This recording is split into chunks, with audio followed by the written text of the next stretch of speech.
Hindi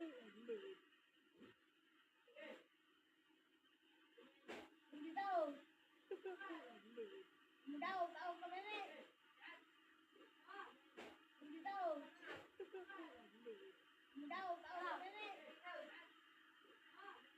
Hindi daw. Hindi daw. Tao ka na eh. Hindi daw. Hindi daw. Tao ka na eh. Hindi daw.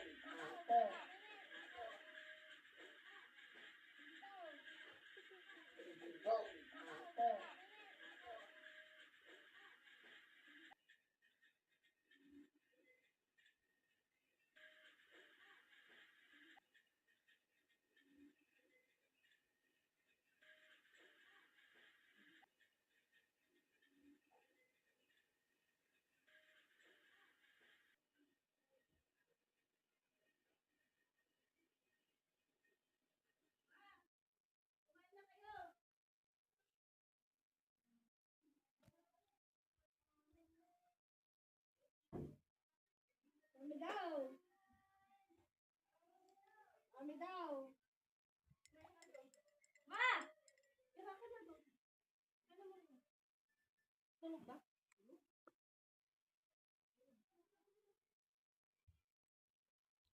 Maligo ka na ba lang? Maligo ka na.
Let's finish this swiftly.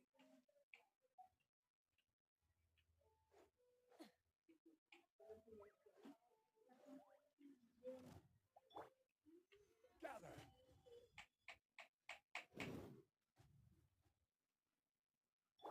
Light up the blazing sun! Full throttle! Incinerate!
down.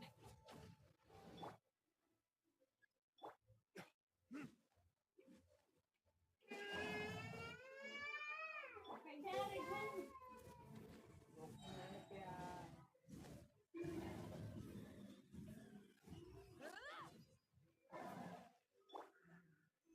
Solidify.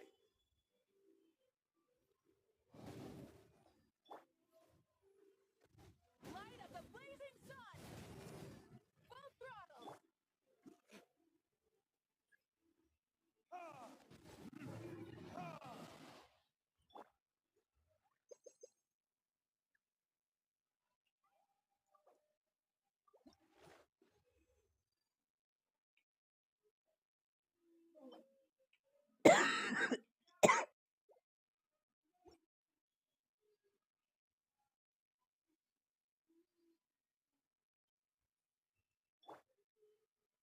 Gather.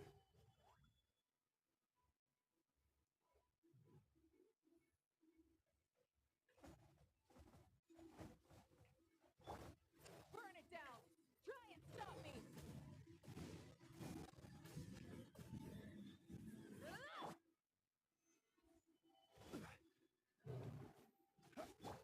Wrath from the sky!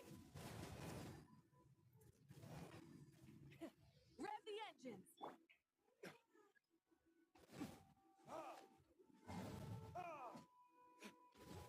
Burning kiss.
This is order.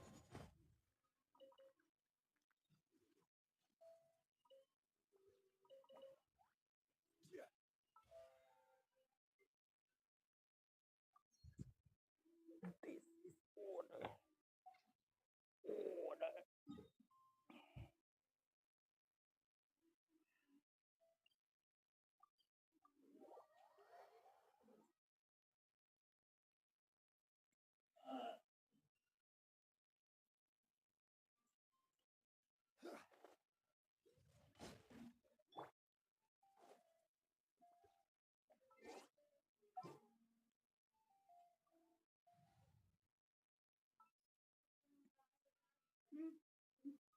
Dagdag mo ng tubig ko mamaya.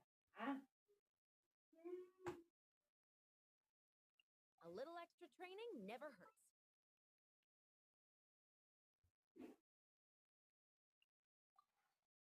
You can tell me anything.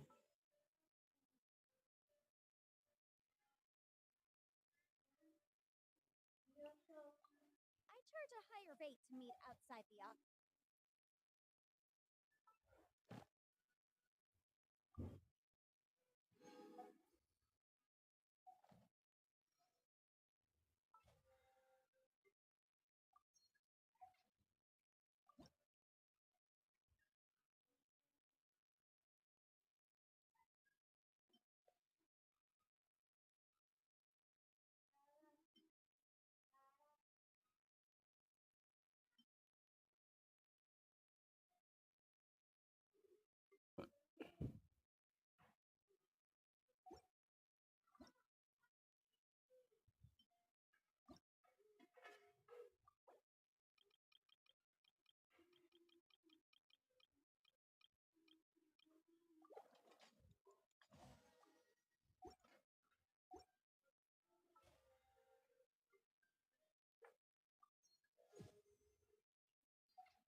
Abyss.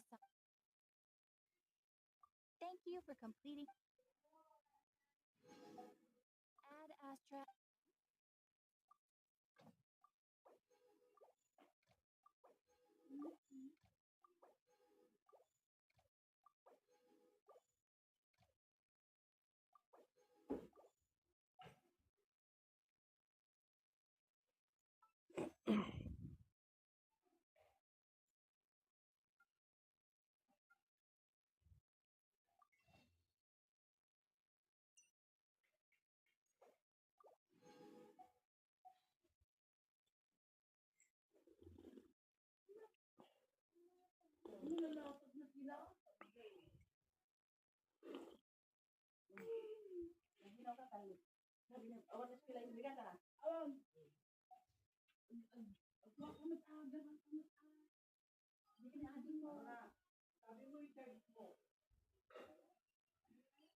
Bukas na bang bukas?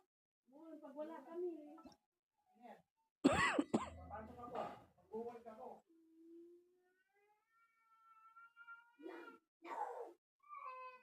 Ganda nito. Day. Day. Day.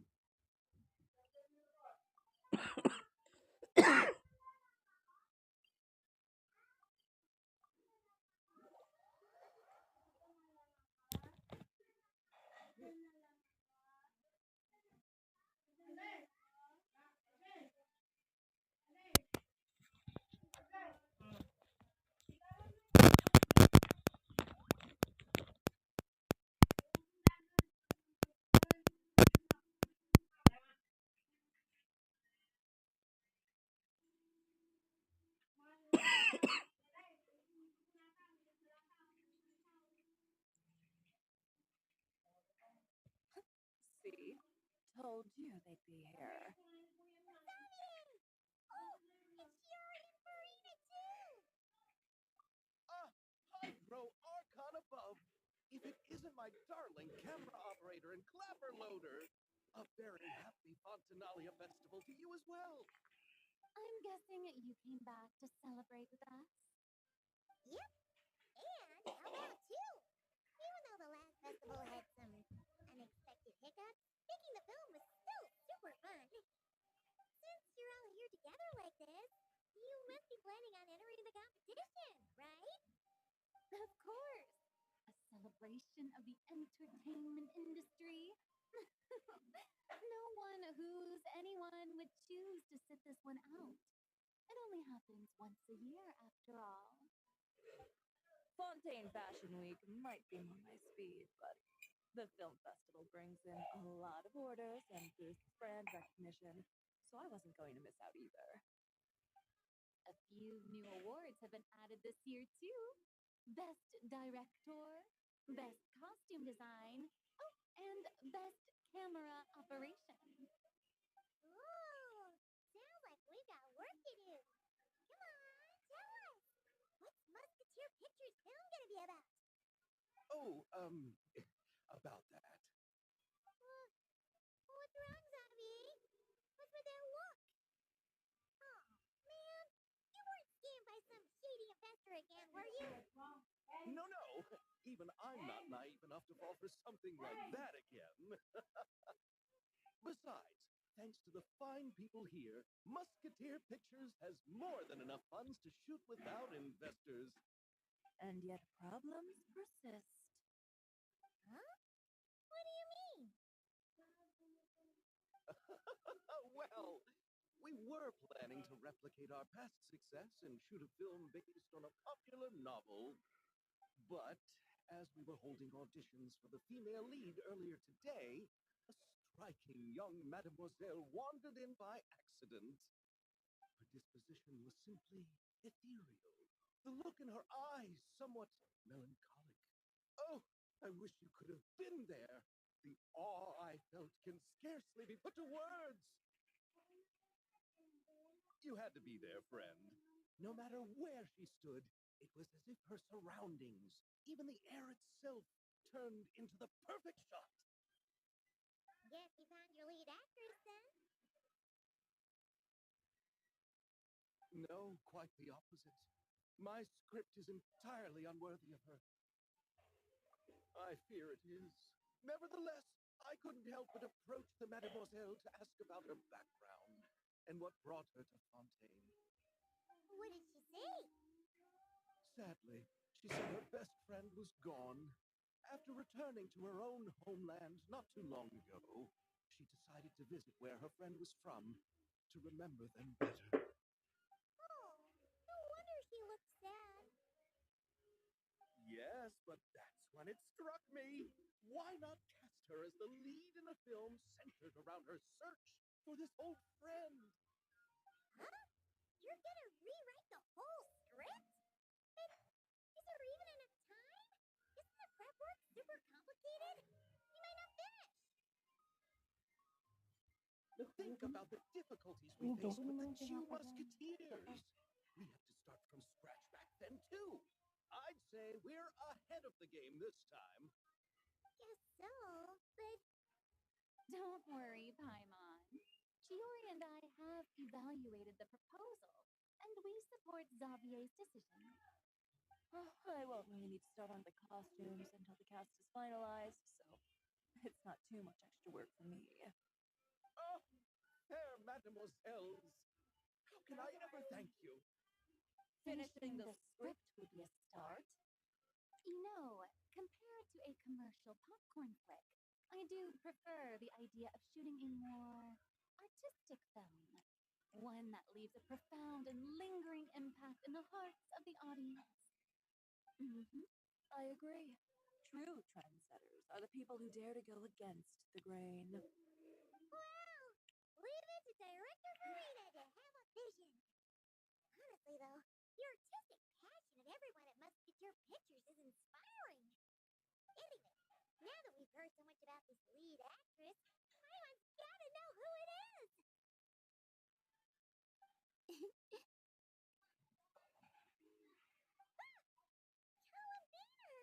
What are you doing here? Hello. I was just walking past when I heard you talking about me, so I came over. Huh? You know Miss Columbina? Of course! Wait a second. Does this mean Columbina is the actress who inspired the whole rewrite?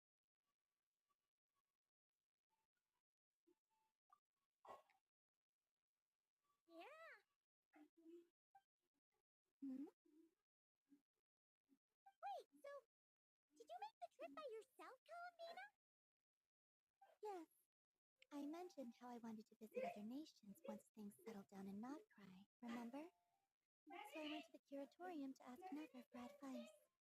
She told me about the film festival in Fontaine and said it might be fun to visit. I spoke to Lama before I left too, and she thought it was a great idea to get out for a bit. It's just, I received quite different travel advice from the two of them. Oh? How so? Well, Lama told me to go out and experience new things and make new friends. What a wonderful suggestion. That's how a trip should be. What about Never? She said, don't trust anyone and don't talk to strangers. Yep, that sounds like her. I can understand that too. It shows that Sneffer cares about you a great deal, Miss Columbina. Yes, so I plan on combining their advice. All I need to do is turn strangers into friends, and then I can talk to them. Huh. That kinda makes sense. But also, not. Hey, Chiori. Oh, look who's back. Happy Fontanalia Festival, you two. Looks like we have a superstar in our midst. How about an autograph, Big Shot? Haha, very funny.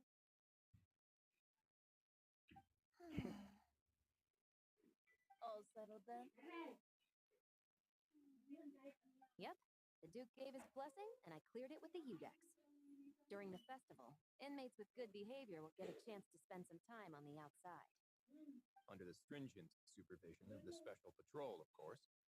Presley! It's been a while. Happy Fontinalia Festival. Does that mean Veronique and her brother will be at the festival? During a specific window of time, sure. Doesn't hurt to give the inmates something to look forward to. A little sun will do them some good, I think. This is a friend from your travels, I'm guessing. Thought I heard something along those lines. Right. We should make some introductions, huh? Chevron, Risley, this is Columbina. A friend we met at Knockry. Welcome to Fontaine, Miss Columbina. I bet the weather's been quite an adjustment.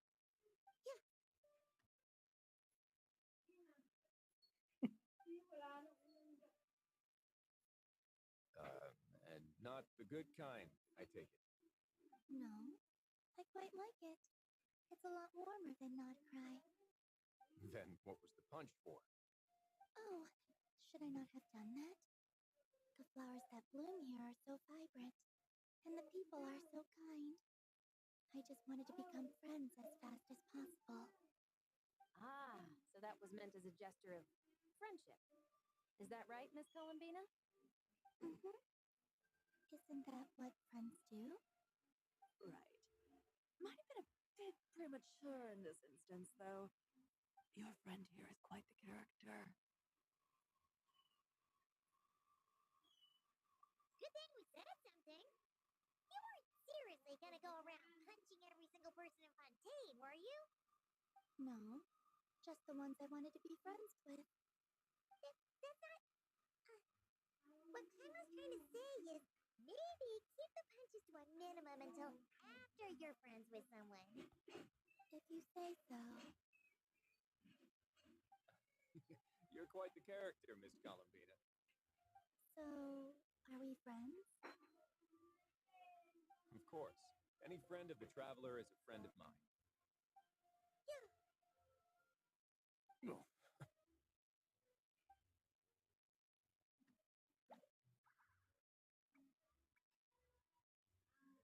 When it comes to friends, you sure know how to pick 'em. So Miss Columbina is the lead actress I've been hearing so much about. The whole thing about her aura is starting to make more sense. You gonna be part of the film this time too, Chevron? That was the plan. But now that Mr. Xavier has changed the direction, I don't think I'm in quite as many scenes. It's all for the best, though. A different crew asked me to help consult on some of their musket work.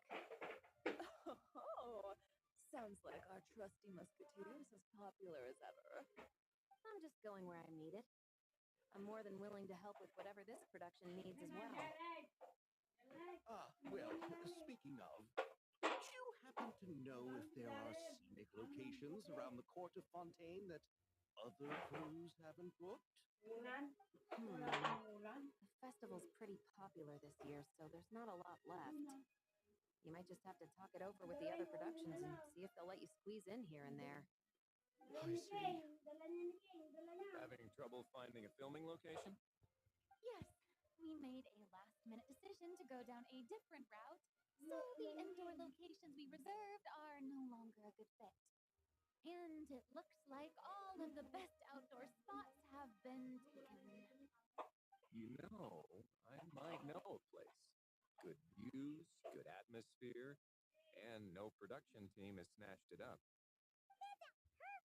Where is it? You want me to reveal it just like that? Come on, let it be a surprise. As much as that sounds riveting, I think we should divide and conquer. You go do that, and Director Farina and I will take Miss Columbina around the city to discuss lighting and styling. Is that all right with you, Miss Columbina? Traveler?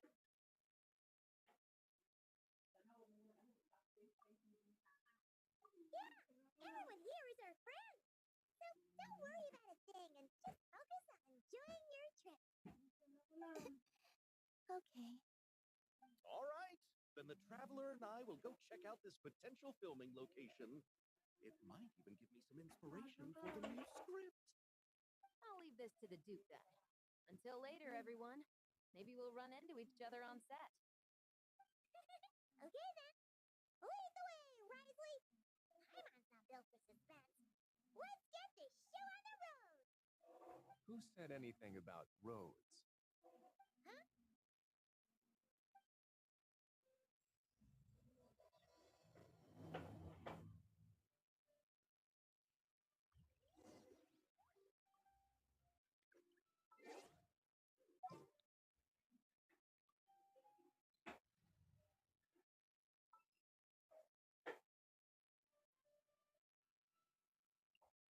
Allow me to lend you some moonlight.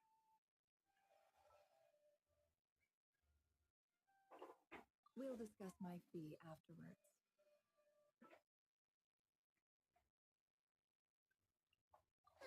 I knew you'd miss me. Exploration and trials. Adventuring is right up my alley.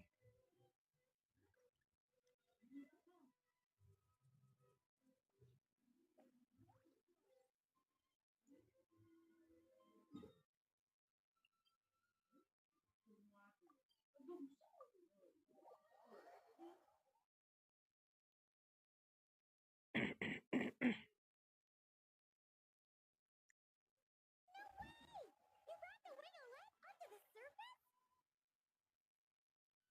It'd make quite the grand backdrop for a film, don't you think?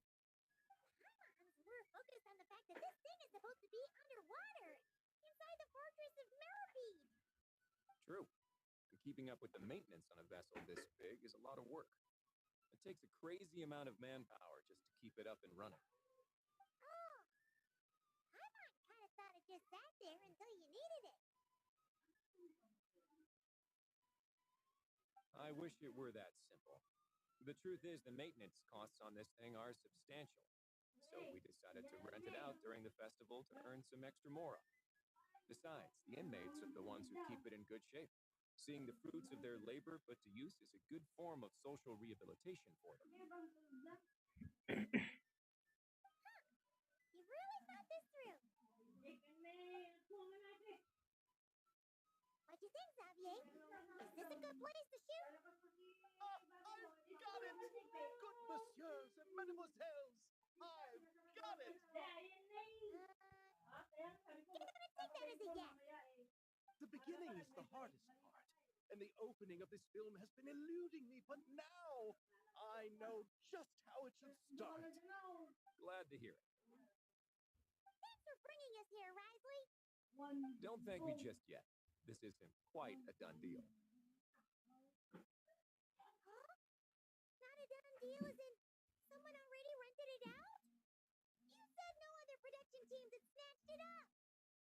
This person isn't affiliated with a production team. The rental fee was high enough to scare off plenty of other film crews, but she didn't blink. Made quite the generous offer. Didn't even attempt to haggle. Do you know what she plans to use it for? I'd like to at least have a rough idea before going in to negotiate. I didn't ask for the details, but I did see what looked like a fishing permit and a business license on her desk. My guess is she's planning on using it for some kind of restaurant or aquarium. A floating restaurant is sure to attract people, but an aquarium sounds cool too. The views from the ship make it a great spot for a date. Labos ka ko The matalik. winglet might not be under my command right now, but Makita it's ko always matapan nice to see her admired. A film is sure to drum up some good publicity as well. I do hope we can work something out with the current captain. Well, guess we should head over and talk things out then. Best of luck.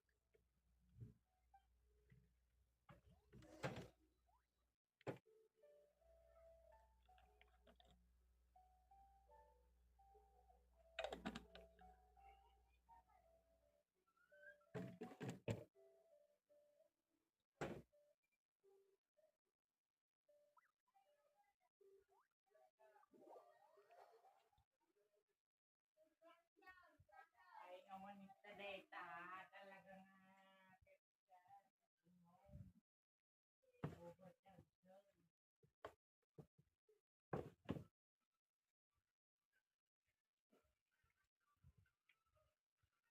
Overmanyakeun. Overmanyak.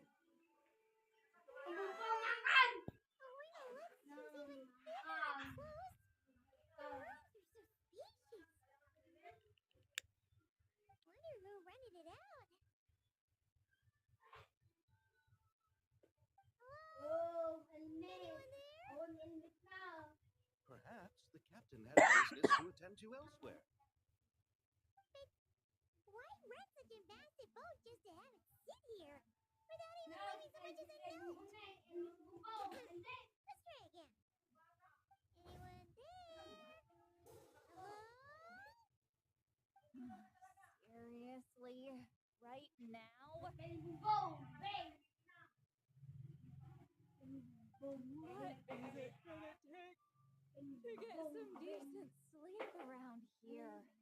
Is a nap too much to ask for?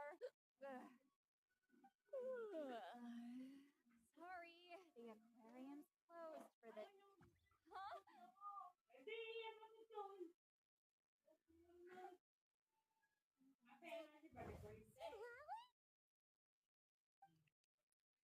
Huh? Traveler! Paimon! Hold on! This is just great! How am I gonna go out dressed like this? What happened to my regular clothes?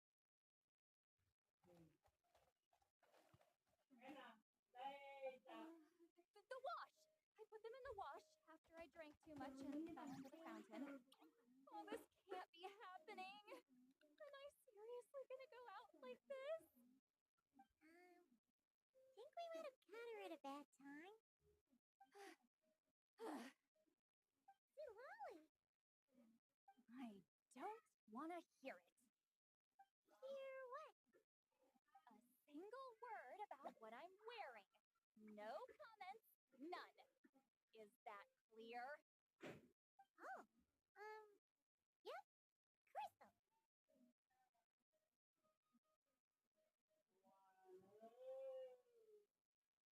Huh? You think so? No, wait, I told you not to say anything. What, then, what was... her thoughts. I heard her thoughts. How could I forget about that? Oh, this is so embarrassing. I seemed a little too pleased to get that compliment, didn't I? Wait, the mind reading went both ways. Does that mean the traveler's hearing all this too? You clearly did. Huh? What did we do? I must not following. Nothing. It's nothing. Let's just move on. Did you need something? You're not here alone, I see. Hello, I'm Xavier, a film director and producer from Fontaine. I meant to introduce myself sooner. I just didn't want to, interrupt. No wonder we ran into each other in Fontaine of all places. You must also be in town for the festival then. That's right. We're helping Xavier with his film. In fact, we were hoping to shoot some scenes on this boat. You're the one who rented it out, right, Sigwali? Me? Rent a boat? I wish I had that kind of spare cash floating around. Not to mention the spare time. Don't get the wrong idea, though. I'm not here to sail off into the sunset and live out some cushy retirement life, okay? I'm not that old. Then why are you dressed like... how did you end up staying aboard the Winglet? Well, I heard one of my favorite light novels was getting turned into a film, so I came to Fontaine to catch the premiere. Ano yun? Originally, I booked a room near the Opera Epiclese, but I'm quite particular about where I sleep these days. I think it's an age thing. And that bed? I just couldn't sleep in it. I tried to find a different hotel, but with the festival, everything was completely booked. Just as I was worried I'd have to sleep under a bridge or something, I happened to spot a help wanted sign on the side of the road. You're here to take care of the boat? No, I was hired to man the front desk. The pay is a bit low, but food and drinks are covered. And it includes room and board during the festival. Plus, the job is simple. So I thought I'd give it a shot. Wow. I actually thought you'd be a good fit, huh? What? You don't think I'm cut out for it? All I have to do is tell people the aquarium isn't open yet. Other than that, I'm free to do whatever I want. It's a pretty sweet gig. That's all? Yeah, I was also kind of shocked. But it's not a lie. Head downstairs and see for yourselves. There's nothing but empty tanks. Not a marine animal in sight. Did your boss mention anything about being open to film crews using this space? Our production was hoping to film on the deck for a few scenes. No. That never came up. You could just ask her. Oh, she's around? What kind of person is she? We should know what we're heading into. She's nice enough, I suppose. Pretty reasonable, too. Even offered for me to move to a bigger cabin if I was too cramped. Back at the Masters of the Night Wind, I'm used to being the one giving orders. But working under her doesn't feel like being bossed around. She seems to respect what I think. Well, she sounds like a great boss. She did tell me she'd rather not be disturbed, though. She's been working on an important project, so I'd keep it brief. Got it. Thanks for the heads up. All right, the captain's quarters are this way.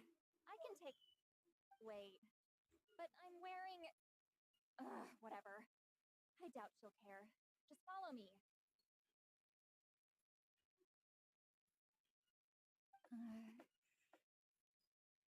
Miss Guillotin? These visitors were hoping to ask you about something.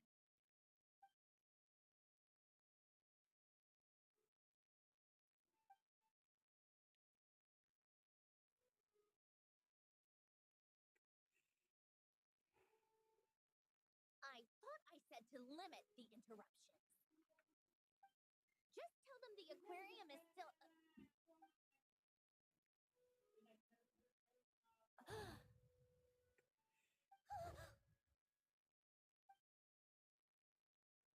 Sandrone, you're here? Huh? You know each other? Are you okay, Sandrone? Do you still remember us? Everyone was so upset after what happened. We all missed you so much.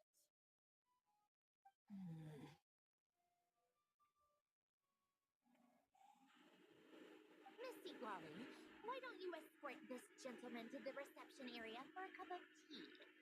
I have something to discuss with these two in private. Ah, I see. Right this way, Mr. Xavier.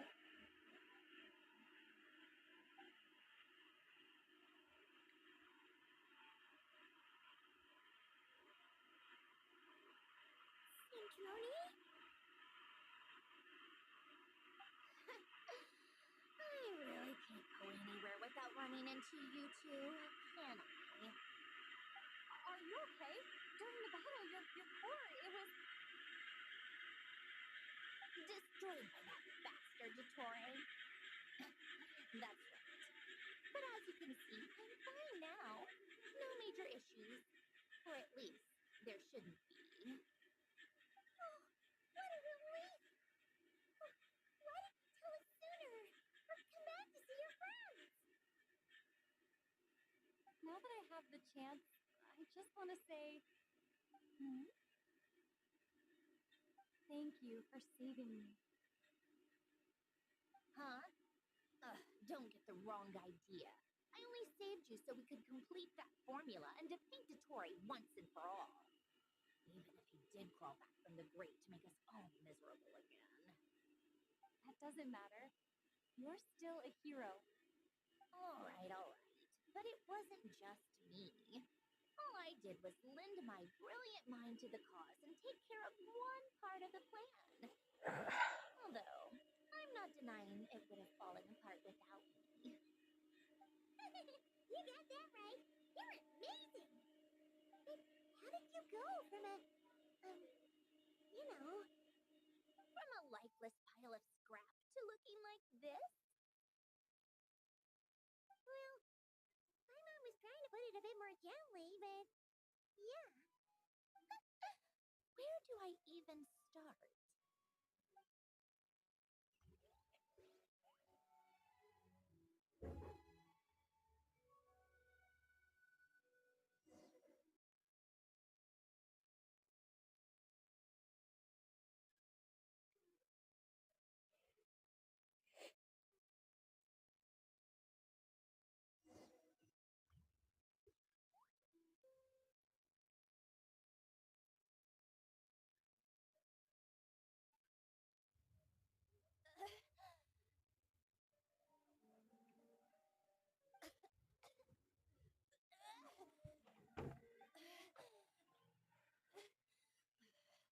Curse it all! Where am I? Did we do it? How much time has passed? I'm not in one of that lunatic's experimental labs.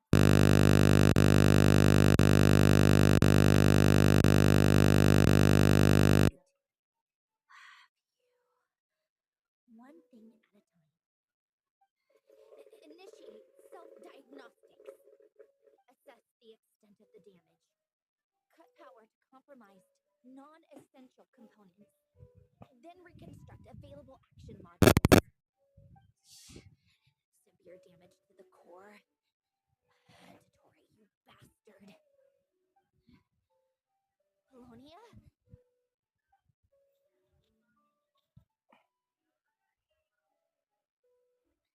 Polonia, wake up! Activate!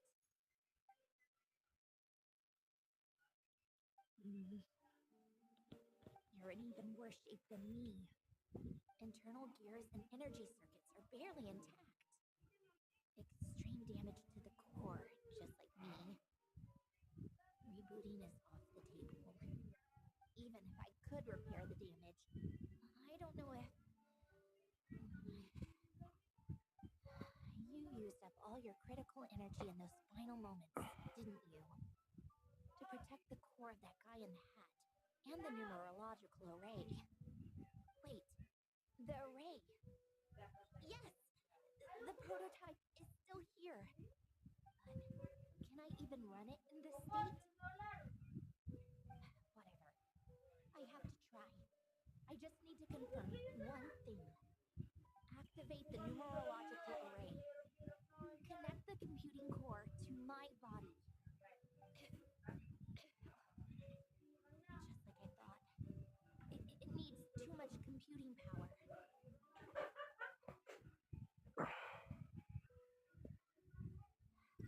Cut off power supply to all functions except the thinking module. Please. I just need to ask one question. Initiate query regarding the 3 moon sisters. How many living moon goddesses are there in possession of the Trilunar Authority? 1.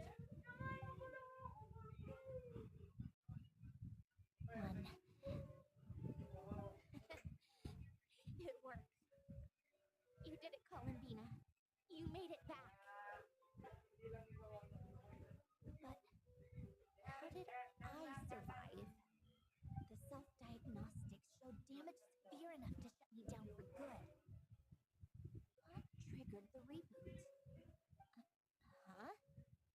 A built-in message. Only visible after a core reboot. The final gift. Alin! Were you the one who gave me this second chance? But why now?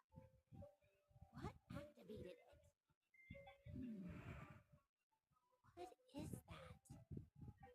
vision?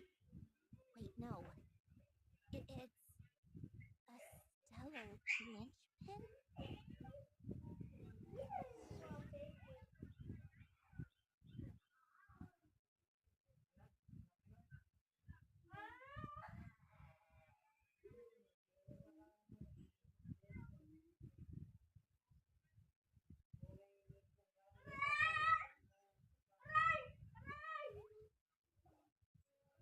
A stellar linchpin?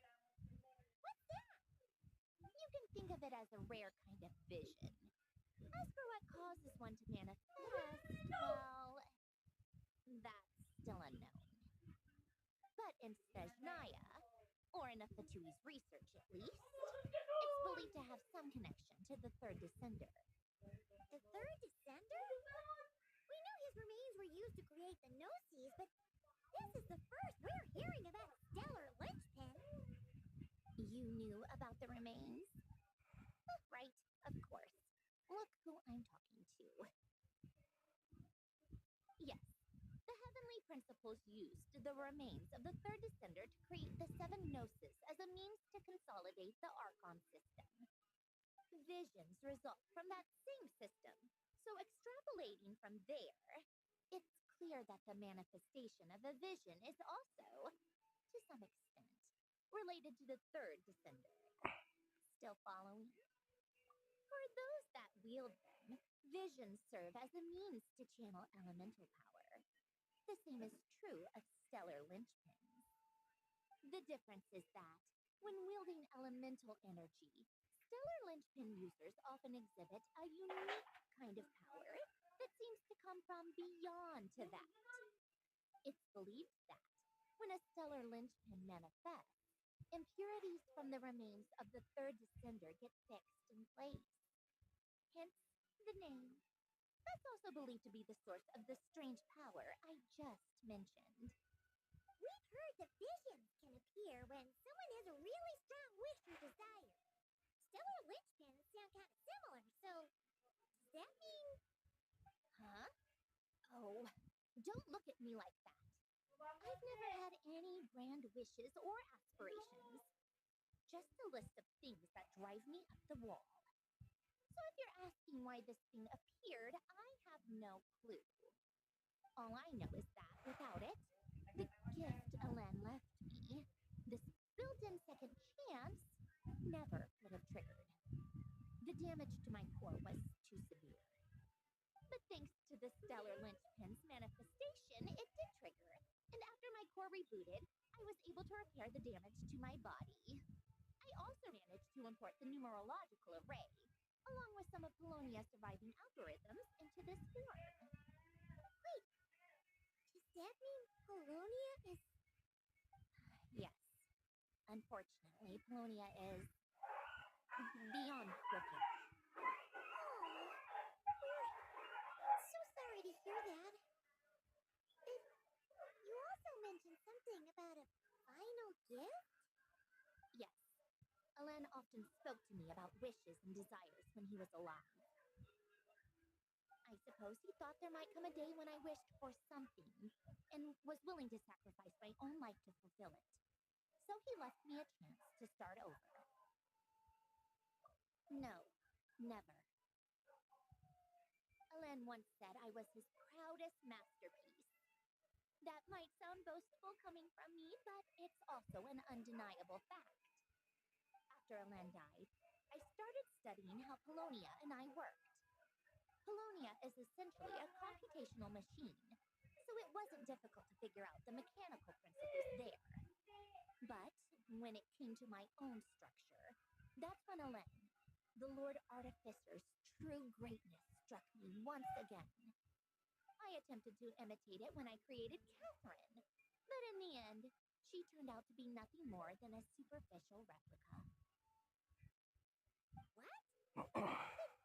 His creation skill, Catherine, is super impressive. We were shocked when we first found out she was a puppet. No, she's nothing compared to what Elen was able to create. Some of the mechanical principles of my own core are still a complete mystery to me.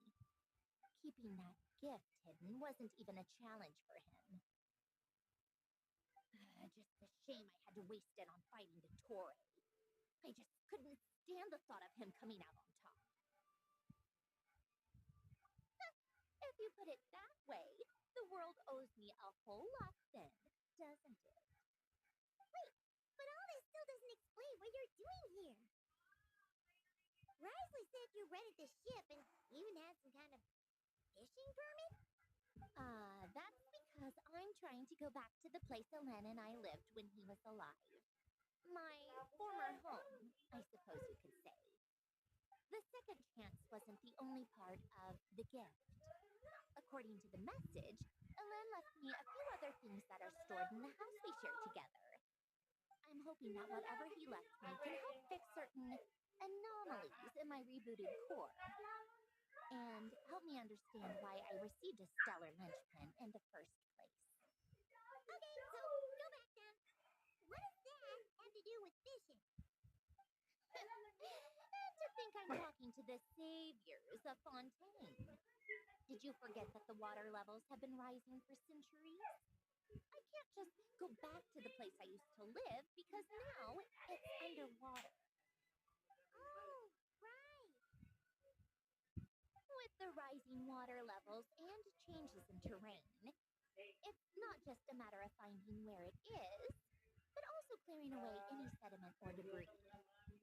But Fontaine law prohibits unauthorized individuals and organizations from excavating underwater ruins. A Melazine caught me the minute I even made an attempt. Why not apply for authorization then? And face the endless slog of Fontainian bureaucracy. No thanks. Besides, I'm a Fatui harbinger. The diplomatic implications alone would be enough to give the gestionnaires at the Palais Mermonia a headache.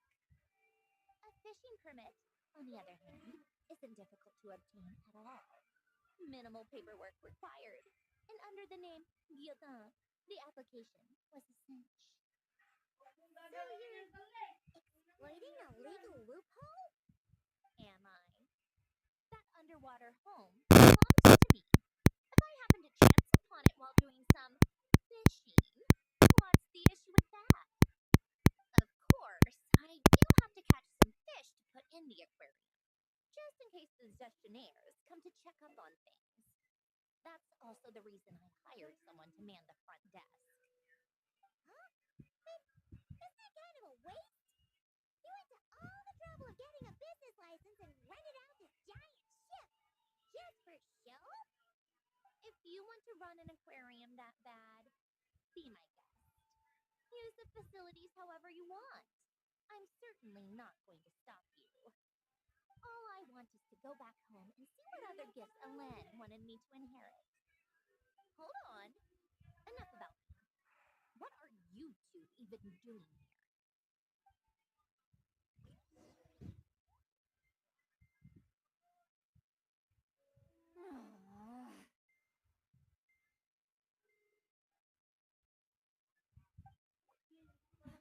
Seriously? They've been in there forever. The reaction when they saw each other was strange, to say the least. They're lucky I was nice enough to leave the room and give them some space. Back in the Masters of the Nightwind, I'm the one who gets to kick people out. Just want to know what they're talking about. Should I cast a little eavesdropping spell? No, what am I thinking? I'm Granny Eastley, the great shaman of the Masters of the Nightwind. I can't do something like that. This is just ridiculous. Making me wait out here for so long. Where's their respect for their elders? Oh, here they are. Were you back there arguing or something? What took you so long?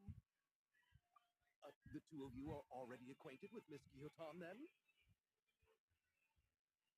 Oh, yep.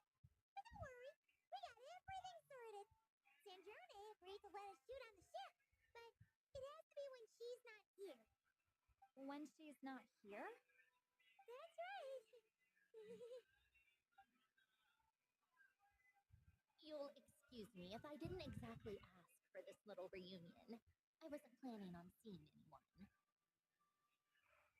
Like I said, my core is severely damaged. Even with the gift, there are anomalies that are making things unstable. I don't even know if I can continue to function without issues. So the priority is to fix these anomalies and get answers to my own questions. Then I can see the people that need seeing. Anyway, just let Sandrone know when you plan to film Xavier and she'll, steer clear. I do hope I'm not causing Miss Guillotine too much trouble. No! She just wants to keep a low profile for her own, complicated reasons. She doesn't want anyone else to know she's here. Understood. I'll be sure to keep that in mind. Oh, and St. Lolly? Huh?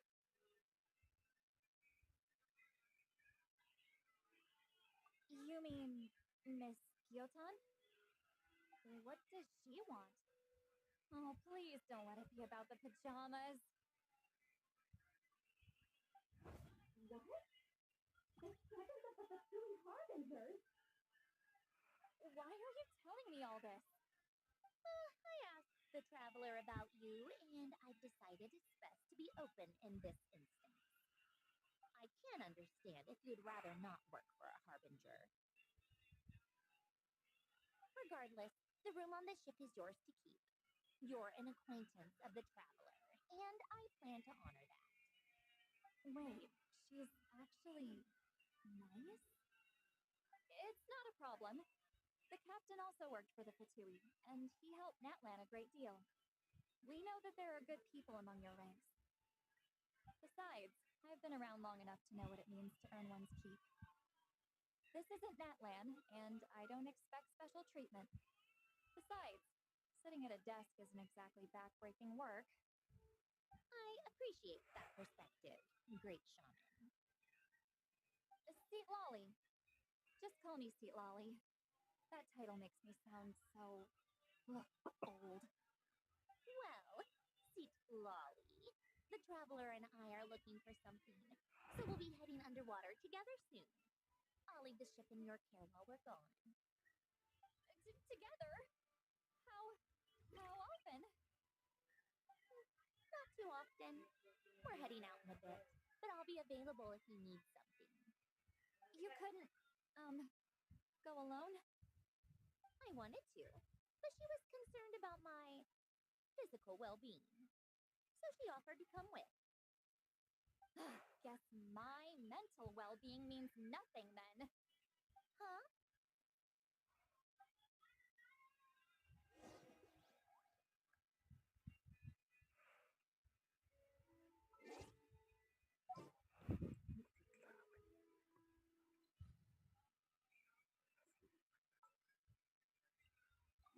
Leave me alone.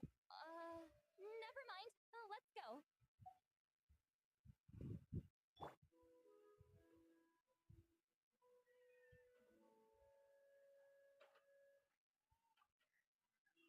Just be quick about the whole thing, okay?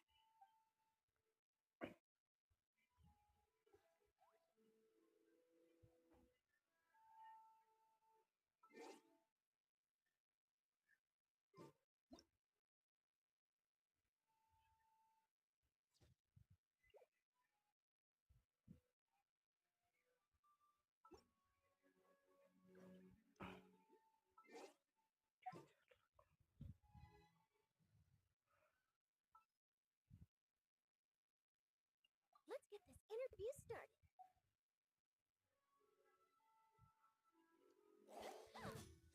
Smile!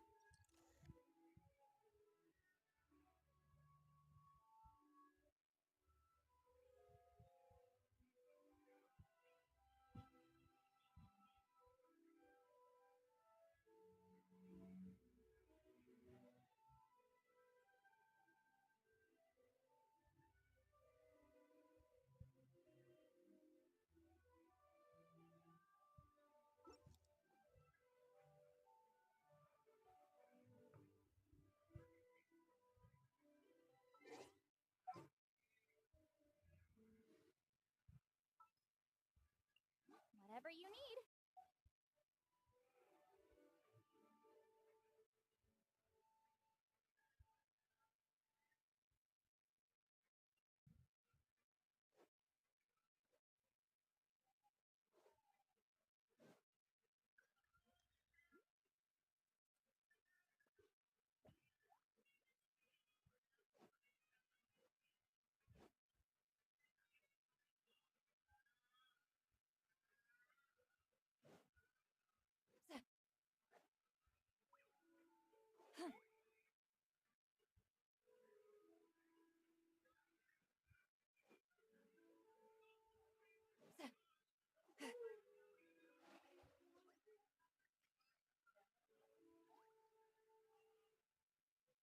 Oh.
All right. Our first stop is the Barrel region. After Alain left the Fontaine Research Institute, he lived in seclusion somewhere around there.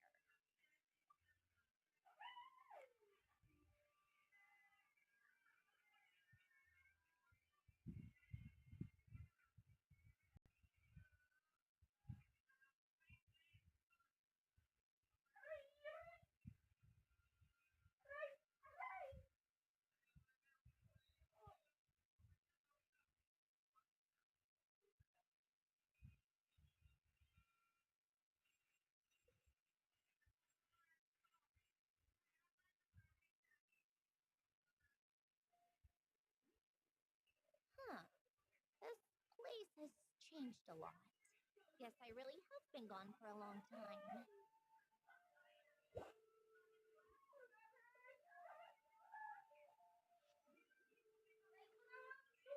Let's look around and see what we can learn. Oh, and don't forget to capture Few to take back. We need to keep up appearances, remember? Hindi.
Poisson isn't too far from here, right?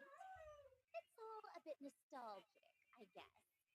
Back when I lived here, all this was still above water. All right, I have a general understanding of the terrain changes and sediment accumulation. can stop here for now.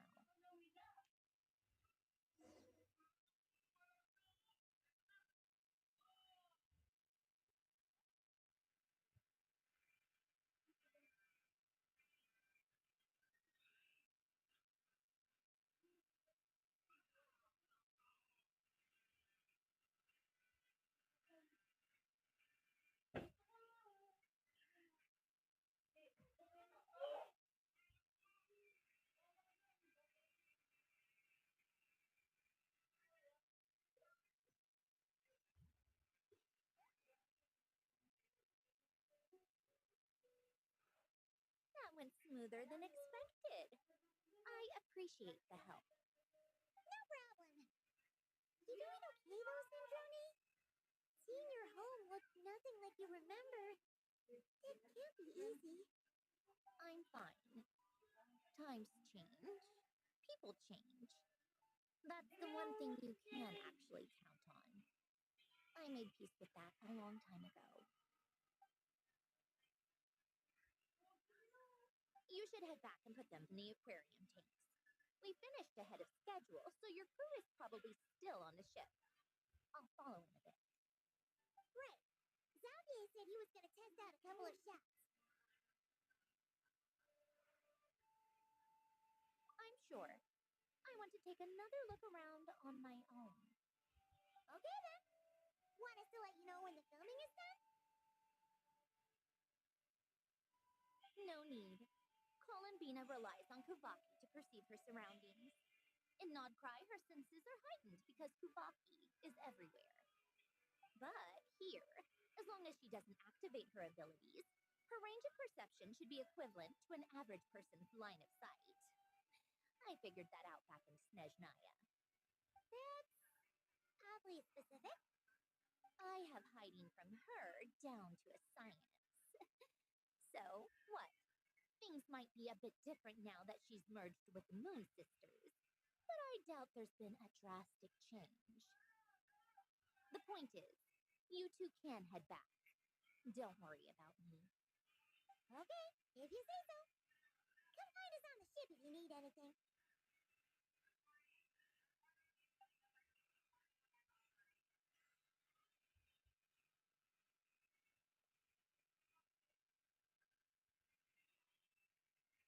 What did you leave for me, Alen?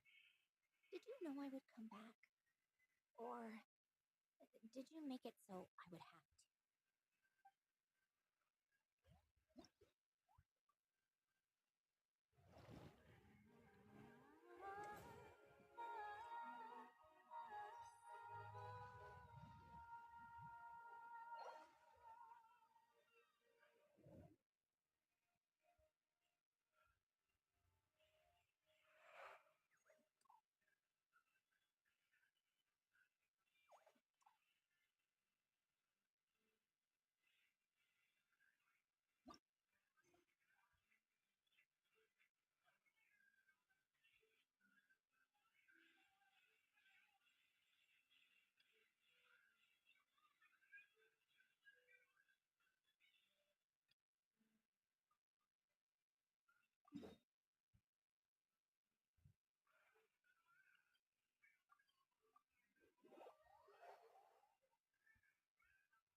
I don't think for anyone in particular.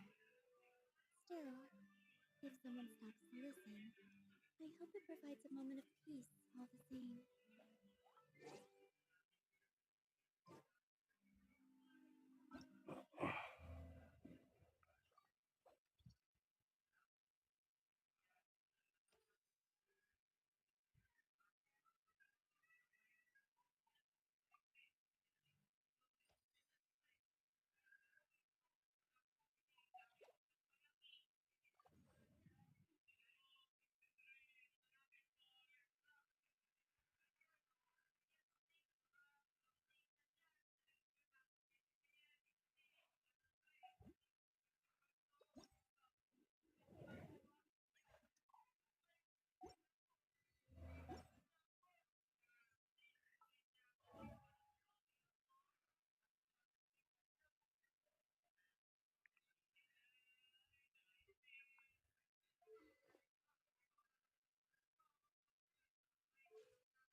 over there. Oops, sorry.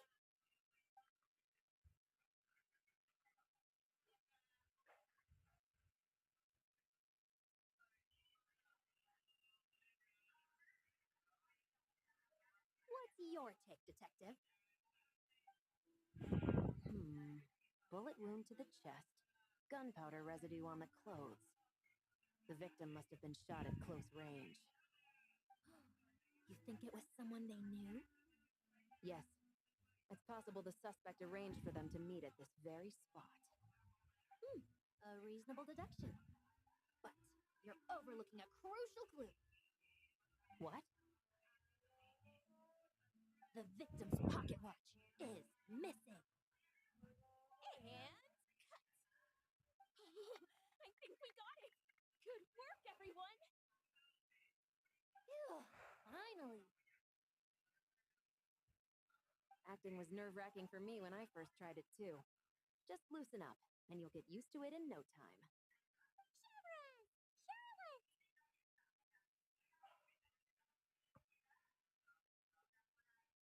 Oh, hello there, you two. You're filming here too? Oh, so Charlotte's crew must have been the one that asked you to help out, huh, Chevron? Yep, they heard about a potential filming location and wanted to come check it out. But when we got here, your crew had already beaten us to it. Luckily, Xavier and our director, Lapine Pauline, go way back. In the end, we agreed to just share each other's filming locations. Considering all the last-minute changes, that's just what Musketeer Pictures needed. For sure! Based off the scene just now, you must be the star of the film, Charlotte. You bet. This detective costume really suits me, don't you think? Oh, for sure. You're already right at home lurking in the shadows taking pictures of this and that. Add a notepad and you're practically method. Thanks, Miss Chiori. I appreciate the compliment. That didn't sound much like a compliment to Paimon. So this is a film set? It looks like a very happy place. This must all be quite new to you, Miss Columbina. Yes, I watched a few films with a friend once, but she thought there was no point if I wouldn't open my eyes. So she stopped inviting me. Looks like I missed out on a lot. True, but being an actor seems like a tough job. Huh? Most people would swap lives with an actor in a heartbeat.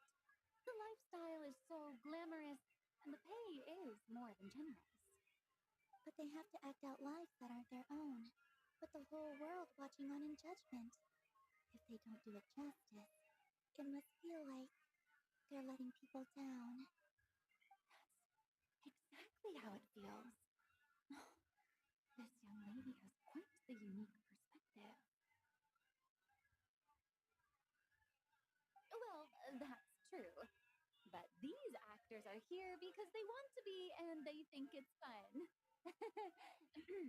Most of them, at least. Not to mention, the film we're shooting is based entirely on you, Miss Columbina. You just need to be true to yourself. I don't have to pretend to be someone I'm not. Not at all. Authenticity is what we're after.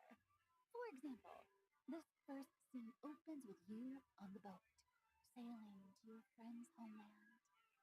You just need to think about that moment in the story and picture how you would feel. Oh, okay.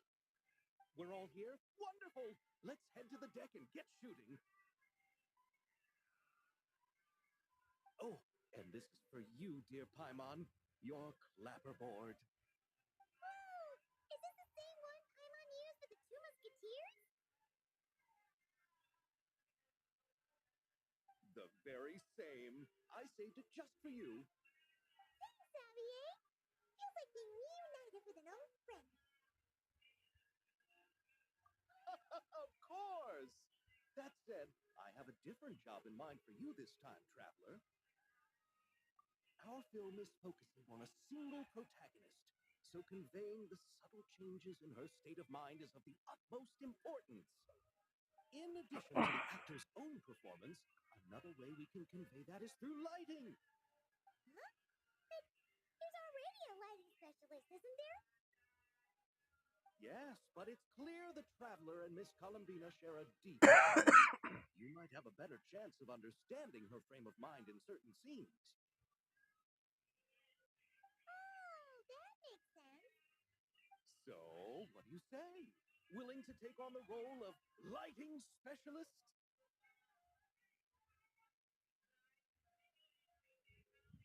Then we'll combine them. You can be the chief lighting and camera specialist. It's settled. I leave the job of translating our leading lady's inner thoughts in your capable hands.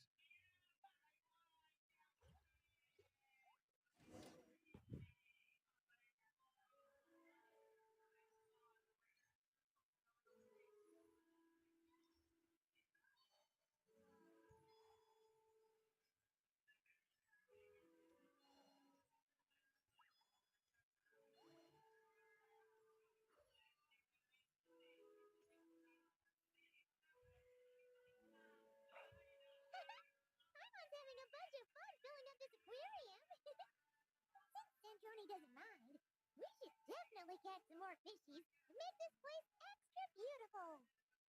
Hey, you two. Come over here. Huh? Is everything all right? Here. This is for you. What is it? It's an underwater mobility device I've been working on. Huh? Wow. That's so kind of you, Santroni. It's just a simple mechanical device. I saw the way you were catching fish and... how should I put this? It seemed somewhat unsophisticated. To be perfectly frank, I found it quite difficult to watch. Was it really that bad? It was inefficient, unskilled, and completely and utterly inelegant. No need to apologize. Everyone has their own ways of doing things. But seeing as you plan to keep adding to the aquarium, it might be best if you use this device. The waters of Fontaine are home to more than just harmless ornamental fish. There are plenty of predators who could do you some real harm. This device will not only help you fish, it'll also help you flee. All right. Oh, and if you're going for a swim, go now. And don't forget to tell me what you think of the device. I can always make more adjustments if you have any feedback.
Ryuta mentioned you've been running an aquarium. Naturally, I accepted her invitation to come serve as a marine consultant. Great! With Hedner seaweed around, we won't have to worry about the little fishies getting sick. Since you asked me to look after the animals at the Chevalmoran Film Fantasyland, I picked up a few tricks of the trade. It turns out looking after animals isn't all that different from caring for patients. Well, the well-behaved ones at least. But that's the thing. Not all fish are well-behaved. So on top of looking after the ones you already have, I have a few ideas for inpatient therapy that I'd like to discuss. The word from Officer Seaseth is that certain wild fish have been getting unusually aggressive lately. Apparently, they're attacking other creatures, as well as divers and even small boats. I was wondering if we could invite them to the aquarium for some rest and relaxation. At the very least, it'll keep them from causing any more trouble.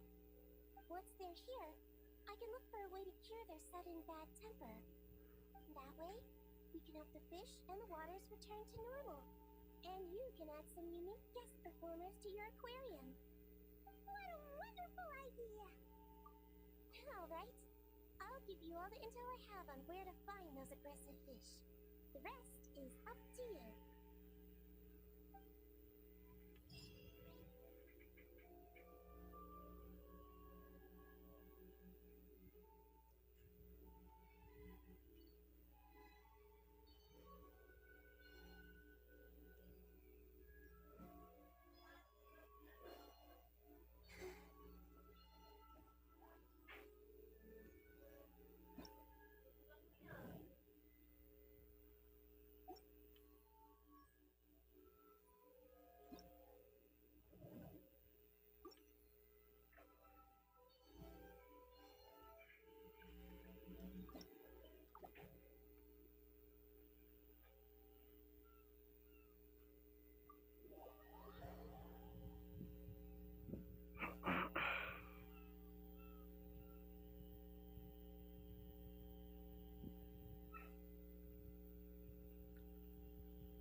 All right, without any further ado, it's time for production on our film, A Homecoming, to officially begin. Turning it over to you once again, Director Farina. All right. Positions, everyone. Camera operator, clever loader, get set up. Let me know when lighting is good to go.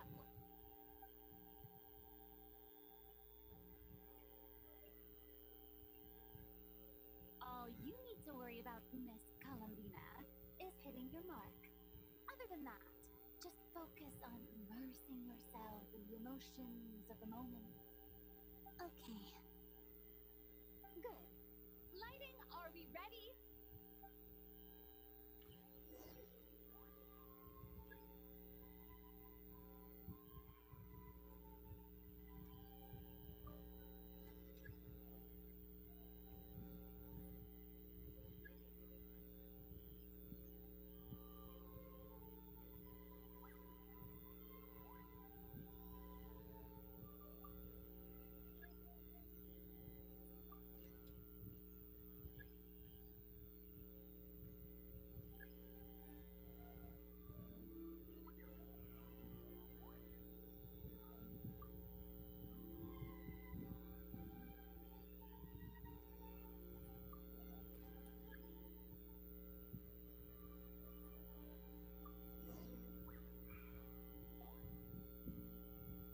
Ready.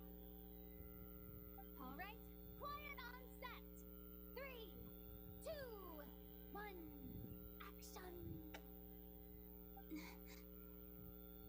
This is her homeland.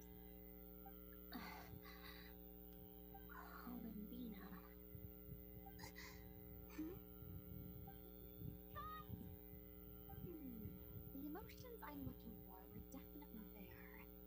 Let's just try to keep it a bit more natural. Oh, but definitely keep that gesture at the end. I loved how real it felt. You looked genuinely moved.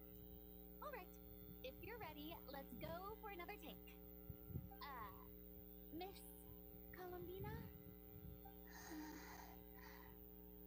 That presence, it kind of felt like Sandrone.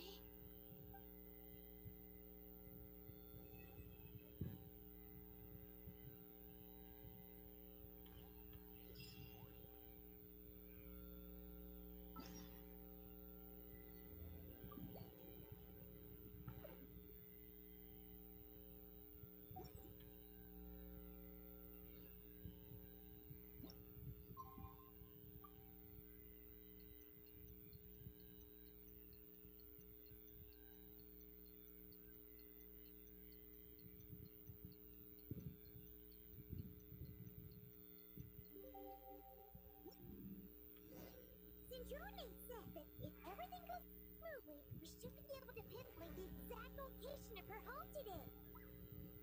Let's head to the wing-a-let and meet up with her.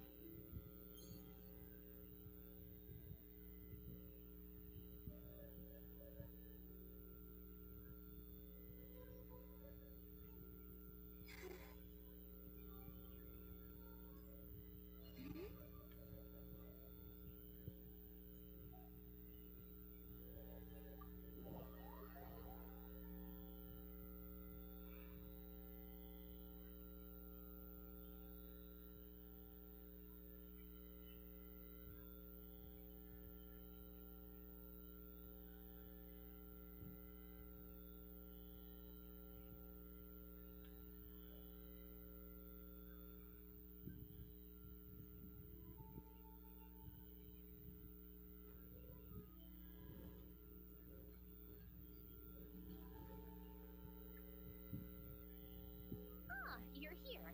We should get going then. Xavier and the others should be filming soon. How's it going? Have you managed to figure out the location of your home yet? I've narrowed down a few potential locations. We just need to take a sample from each one. Once the equipment analyzes them, we should know the exact location and where to find the entrance. Great! We should get started then.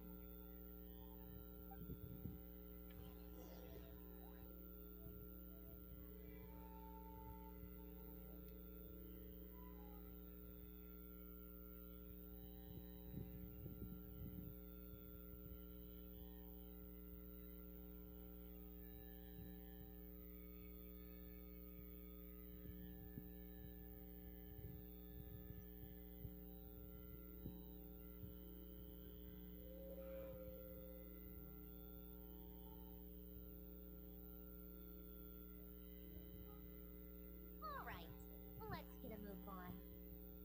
That should do it. Let's head back. The filming should be just about done. We made good time. We might even know the location by the end of the day. You sound pretty happy about that. Do I? I suppose I've just had enough of these anomalies I've been dealing with. The sooner I can fix them, the better. Anyway, enough chit-chat. We have work to do. Oh, but let's head in through the side door. I don't want to run into the crew on the deck.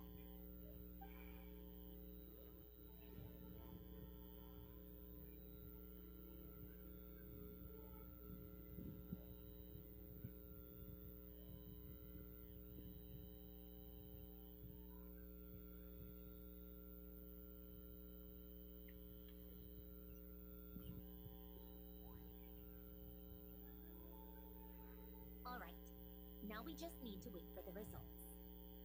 Since we have some time to kill, I suppose I might as well see how this aquarium of yours is coming along. You seemed quite enthusiastic about it, after all.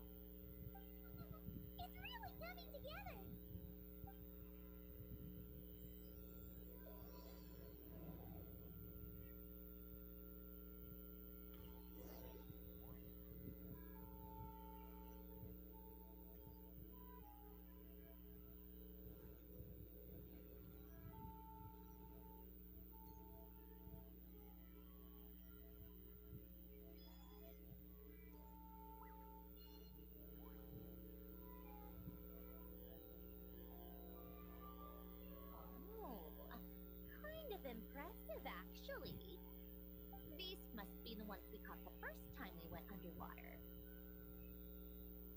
like it? It's fine, I guess. Nothing special. Come on! It sounded like you really liked it just now. You're that proud of it? Is this a sense of accomplishment or something? Well, yeah. And it's pretty. You know it's gonna be gone soon, though, right? What do you mean?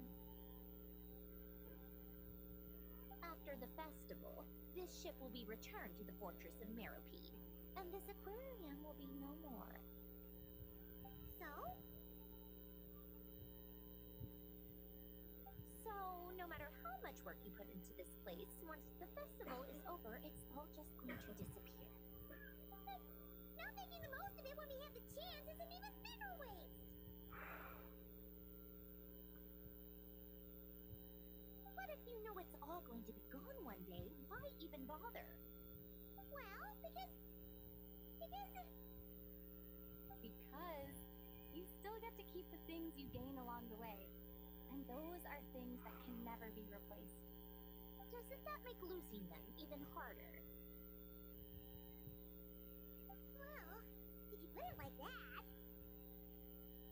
But the happy memories we make along the way last forever. You just have to take a more glass half full perspective. Not to mention, everything we do here is gonna be on film, so it'll still live on in some shape or form. And when you look back on it, only happy memories will come to mind. Exactly. So it's about finding joy in the process itself. Traveler, you're back already? What's wrong with that? You say that like it's terrible news or something. How did you get here? I didn't see you on the deck. Oh, never mind. We need to help Miss Guillotin hide ASAP. The crew is heading over here to shoot any second. What? They should be done by now. There was a mishap earlier that cost them some time. I was waiting on deck so I could warn you the minute you showed up. Anyway, you should head back to the captain's cabin right away. They're gonna be here any minute now. Finally! That's a wrap for the scenes on the deck. Wouldn't have taken half as long if the wind hadn't snapped our equipment in two. Uh-oh, too late. Change of plans then. You'll just have to hide. Hide? And where exactly am I supposed to do that? Oh, there's a box over there. You can get in that. Huh? You expect me to? Do I need my makeup done for the next scene too? For the love of... Let me see. Maybe just a quick touch-up. Traveler in Paimon? What are you doing here? I thought you took the day off to take care of something. Huh? Oh, well, it didn't take as long as we were expecting, so we came back early. What about you guys? You're still not done shooting for the day? No, we ran into an issue that, set us back. It meant Miss Charlotte's crew wasn't able to wrap either. We both still have scenes to shoot in this aquarium. Oh, that's not ideal. For several reasons. Let us help them. The sooner we wrap, the sooner everyone can get some rest. All right. Thanks, you two. Miss Charlotte's crew can go first then. If I'm not mistaken, you still have a night shoot later. Thanks, Director Farina. Of course. Fellow artists should help each other out where we can. Agreed. Well then, camera, lights, get set up. Actors, give your lines a quick once-over. Let's try to get this in one take.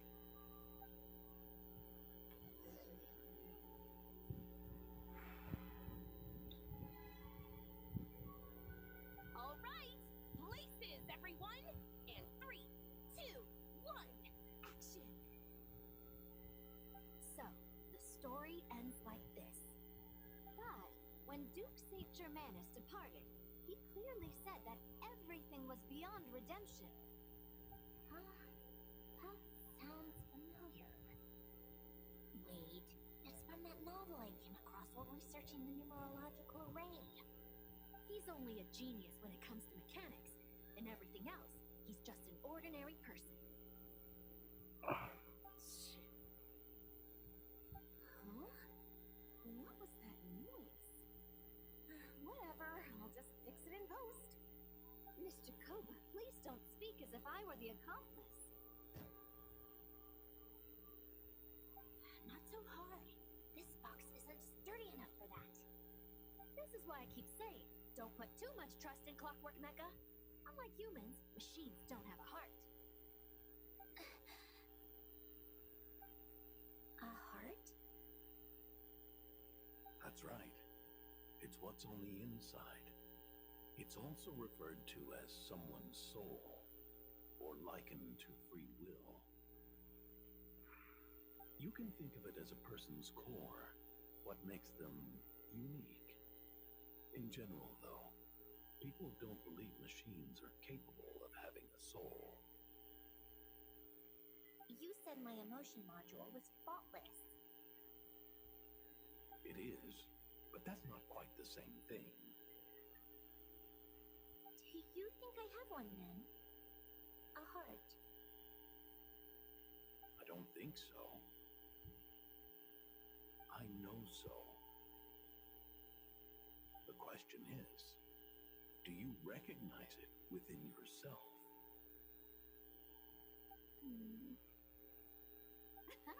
That's where you're wrong. This. Forcing me to hide in a box and listen to this drivel. Me. In the end, clocks tick through tranquil years. Fish swim in crystalline springs. No matter how grand a dream is, it will fade away like this.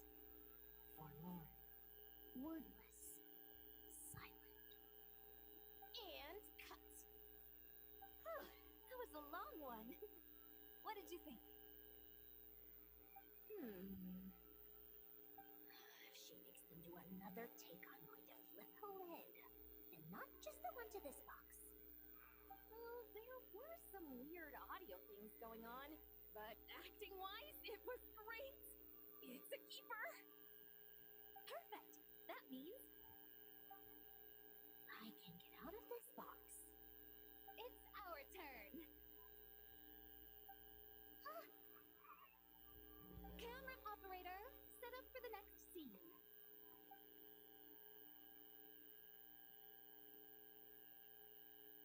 In this one, our protagonist peruses an aquarium in a foreign land and gets swept up in memories of her friends. So, in terms of lighting, that's the vibe we're going for. Got that? Shoot. Paimon thought there'd be a break and Centroni could slip away. What are we gonna do now?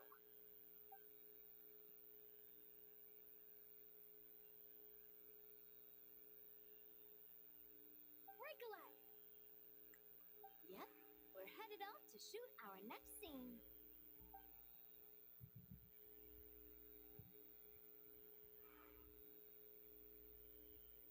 All right, quiet on set.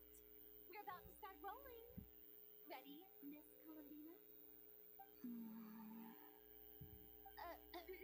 Miss Columbina? I think she would like this. Quick, we should roll on this. It doesn't forage with the others, or prey upon its smaller kin. Instead, it remains where it is, cradled in the coral's quiet beauty, as though the raging cyclones above are of no consequence. And yet, she still stood before the cyclone in the end. So I think that story has it wrong. She is no different than us. She has a heart. Columbina. Huh?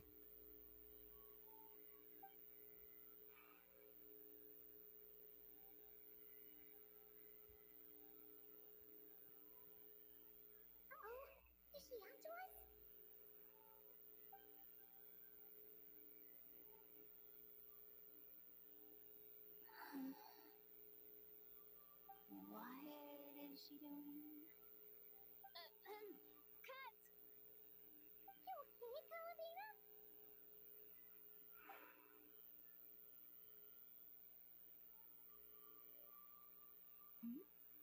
Oh, yes. I just thought. Why don't we take a short break? It's been a long day of shooting so far. That last take was beautifully organic, though. We can use it as is. No need to go again. Thanks, Director Farina. But I'm fine to continue. You're sure? In that case, let's shoot some quick B-roll. Then we can move to our next outdoor scene.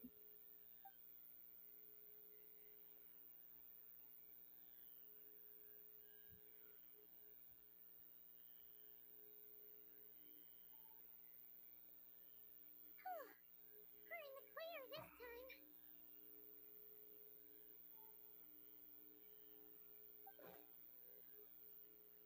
Ugh, absolutely suffocating. You okay, Sandrone? Right as rain. Come on, let's go check the test results. It's time for me to go home.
It should be around here.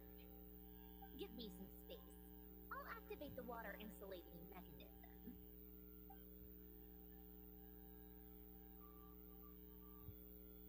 The what?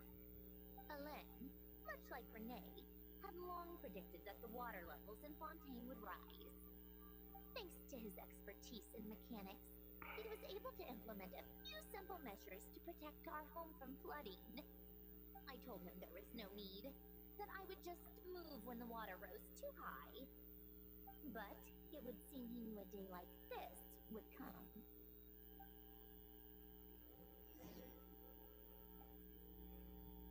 All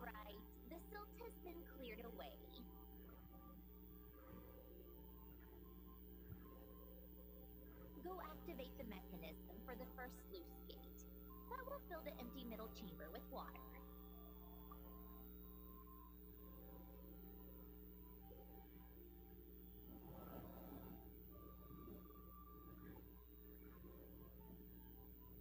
Alright, now turn on the drainage mechanism in front of the second sluice gate, and this chamber will become empty once again.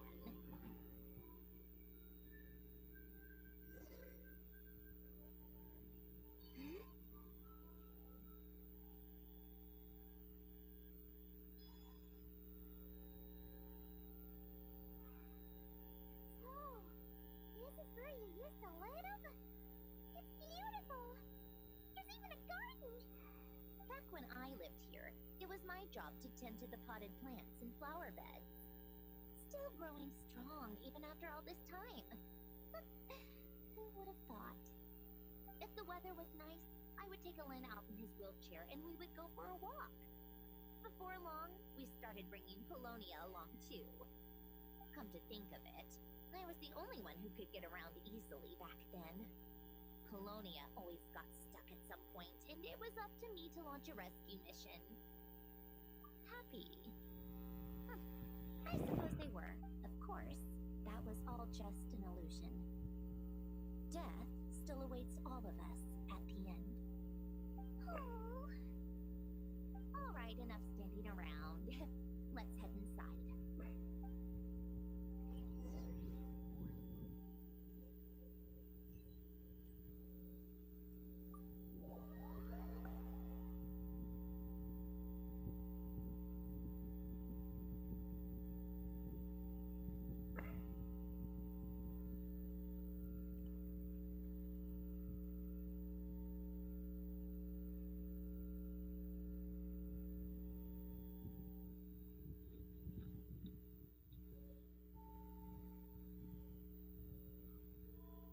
Yep, this place is exactly how I left it. Nothing has changed. What is it? Huh? How did you get... Oh, Arlecchino gave it to you, didn't she? And you... read the whole thing. Just so you know, a lot of that was written a long time ago. At that very desk, to be exact. Anyway, since you've already read it, you should just hold on to it. I can always start it. Well, feel free to look around. I'm going to start looking for the gift Alen mentioned. Oh, but be careful with the stuff around here. I'm not saying you can't touch anything. Just try not to choke on the dust. Old notes.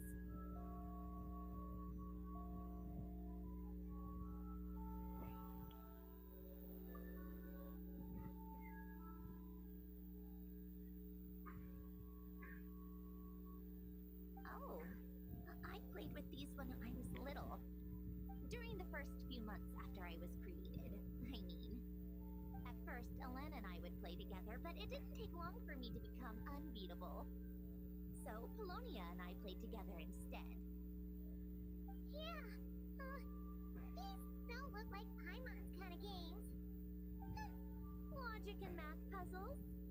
Those happen to be my specialty. It's been so long. What do you say? Should we play a few rounds? Let's go with this one. The gears on the left are stacked from largest to smallest. The goal is to move them to the other side in the fewest number of moves. Just remember, you can't stack a bigger gear on top of a smaller one.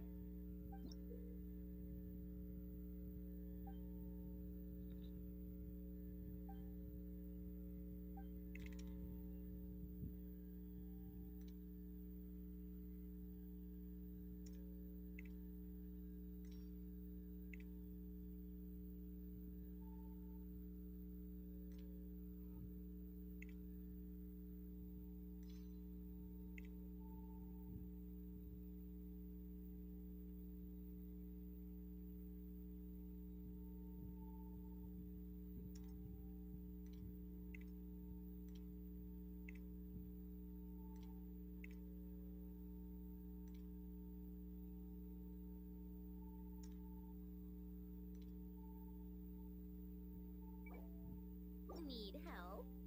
You seem stuck. This should go here, then this here, and done. Well, what did you think of the game? You showed quite a bit of promise, too. We should do this again sometime. There are other puzzles we could try.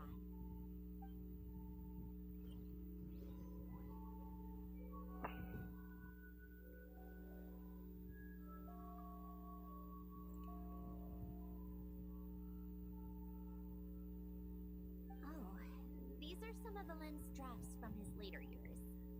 Just casual doodles, really. And these are just some unimportant letters. I couldn't be bothered to sort through them before I left.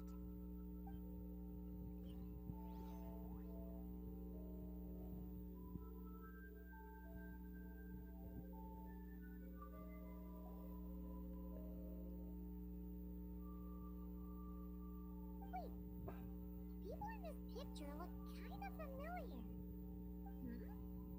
Oh, this was taken when Alen and Renee were both still at the Fontaine Research Institute. Before their falling out. In his later years, Alen would often sit by the fireplace and stare at this picture, wearing an expression somewhere between guilt and longing. He said he sometimes regretted not helping his friend when he needed it most, even if just to stop him.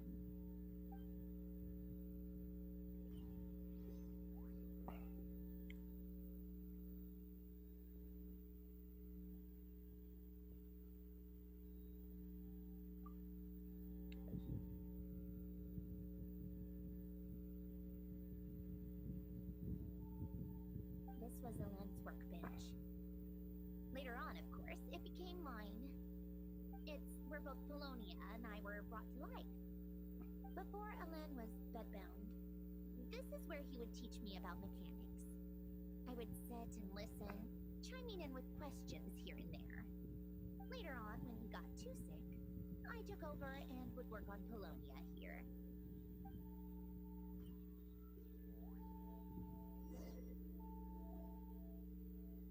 Wow! This house is filled with so many memories. It's so cozy and charming. You should have seen it in its prime, when people actually lived here. A lit fireplace, a steaming cup of coffee. That's the real deal. You know, we also used to have a mechanical piano that Alen built. Oh, how chic! Alen never played it much. He probably wasn't able to at that point. But I managed to teach myself. Music theory is essentially math after all. Once you learn the patterns, it's not really that difficult. I loved perusing Alen's collection of classical music. The chords and harmonies felt like individual mathematical puzzles. It was fascinating. So I did some composing as well. But as Alen continued to deteriorate, even the sound of music began to grate on his nerves. So I got rid of the piano. Aww. Back then, I assumed a piano was like an ordinary clothing rack, commonplace in every home and easily replaceable. It was only after I left that I realized how hard a good piano is to find. Enough about that. Alen's gift should be just in here. The only things undisturbed before I left were a few of his personal belongings.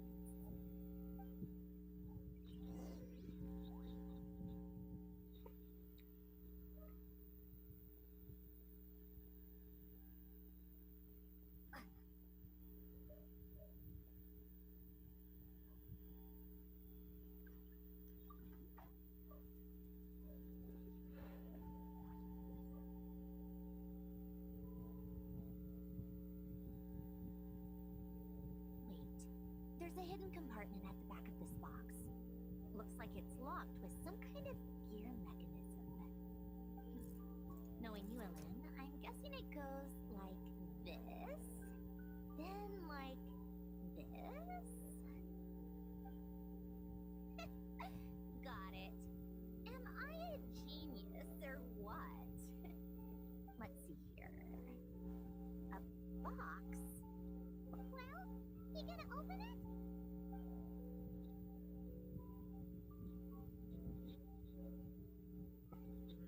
It's heavier than I was expecting.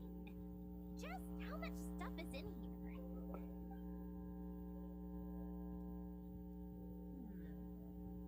A letter? And a bunch of junk underneath it. None of it seems that important. Wait a second. This should be it. A cube? It's a multi-dimensional algorithmic core. Ellen would use it to store information. Only Polonia and I have access. All right, I'll start looking into the core and the letter. Feel free to go through the rest of the stuff and see if there's anything useful.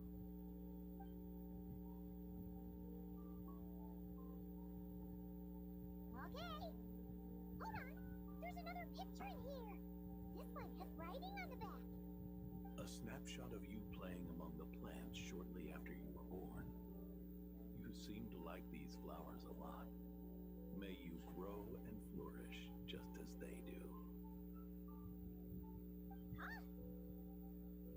Wow! Look how happy you are in this picture. You've changed a lot since then, huh? What's that supposed to mean?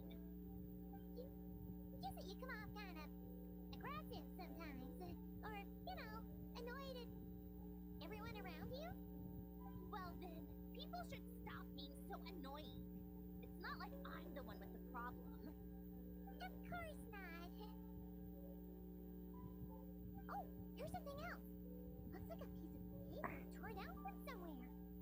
Today, I solved another math puzzle and made a breakthrough on a construction problem the Institute has been stuck on for years. Am I a genius or what? No, wait, that's From now on, I should have people address me as Her Highness the Clockwork Princess, unraveler of all reason. no more of that. I thought I tore this page out. You wrote this? Then how did it get... Wait, there's more writing at the bottom. You seem to have developed a distaste for this particular entry, considering I found it in the trash. I'm sorry, but I could not help but hold on to it. Forgive me. Len! Don't be embarrassed. Everyone goes through a phase like that. Nonsense. I wasn't even the one who wrote that. It must have been Polonia. That's enough. I told you it was Polonia. You know what? We're done with this. And we're rifling around in the box. Just put it down and let me read the letter. To my little clockwork princess.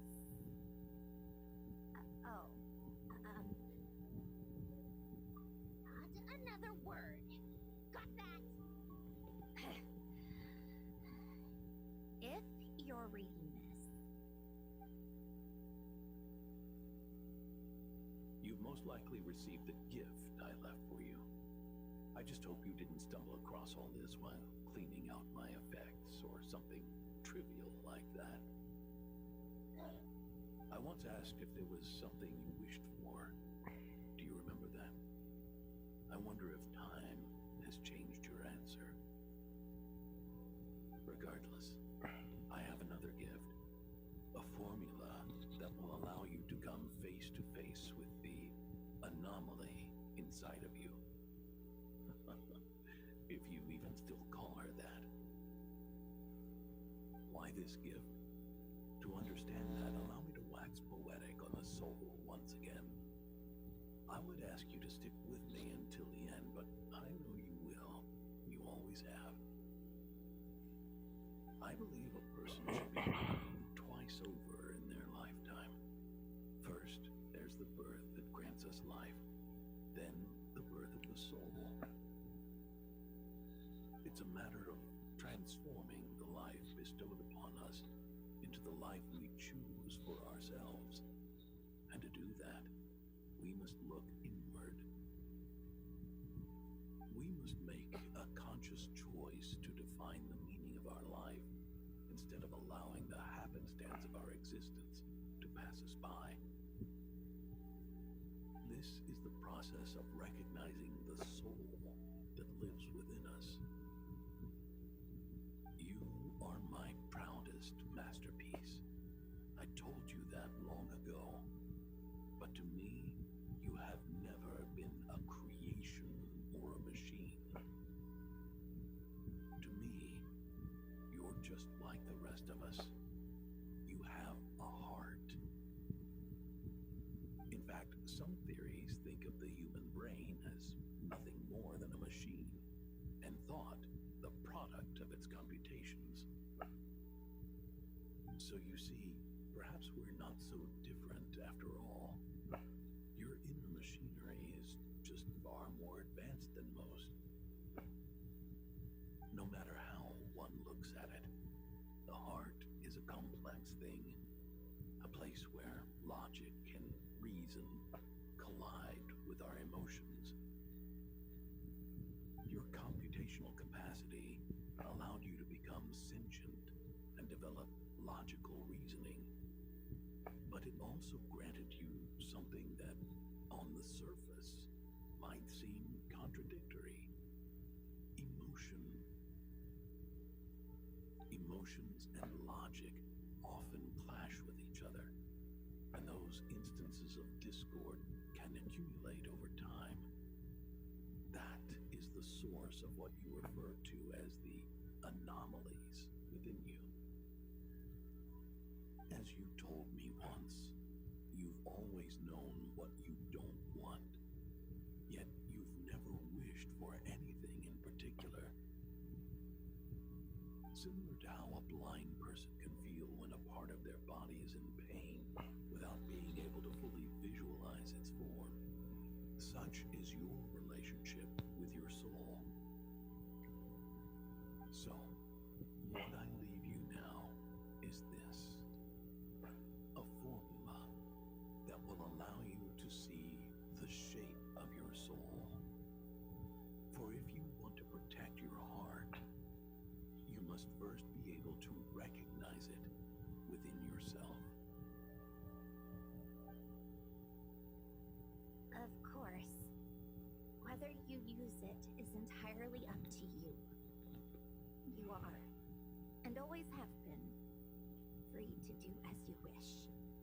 Regardless, whether by my formula or some other means, I trust you will know your heart one day. You always were a fast learner. And the smartest person I've ever known. Ellen. Oh. I'm fine. I've already figured out how this formula works. Let's get out of here and then we can use it. You made up your mind already? You're gonna do it? Why wouldn't I? Resolving the anomalies within my core is the reason I came here in the first place. No, I can do this on my own. But, do you want to watch? What do you mean? I already know what anomaly I need to resolve. Like Ellen said, she's an amalgamation of all the times my logic algorithms have clashed with my emotions. And by resolve, you mean that literally, or? Yes. And if you, let us in like that, wouldn't that mean letting us see a bunch of your, inner thoughts, secrets? If what Ellen said is true, then I'm about to be, born anew, or whatever. This is your chance to be lucky enough to witness it. Besides, you already read my whole diary. When it comes to keeping my innermost thoughts to myself, well, I think that ship has sailed. You're really sure about this? How many times do I have to say it?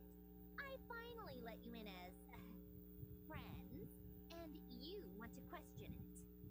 I'm not gonna offer a second time. Enough with the mushy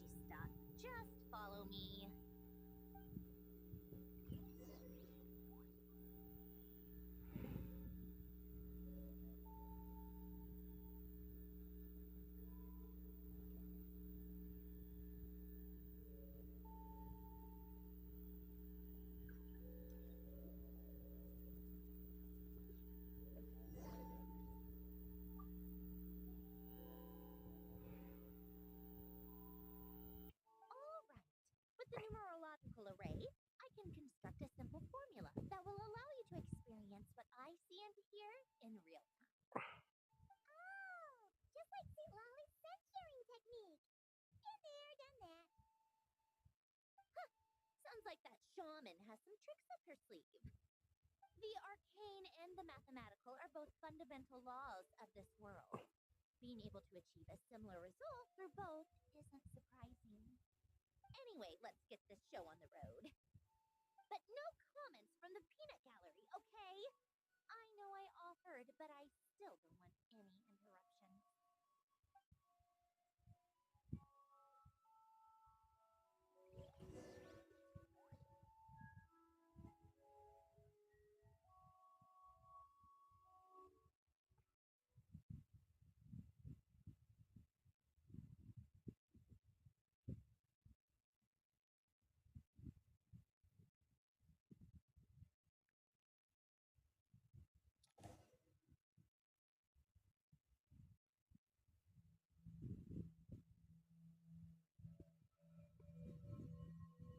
Is this my heart?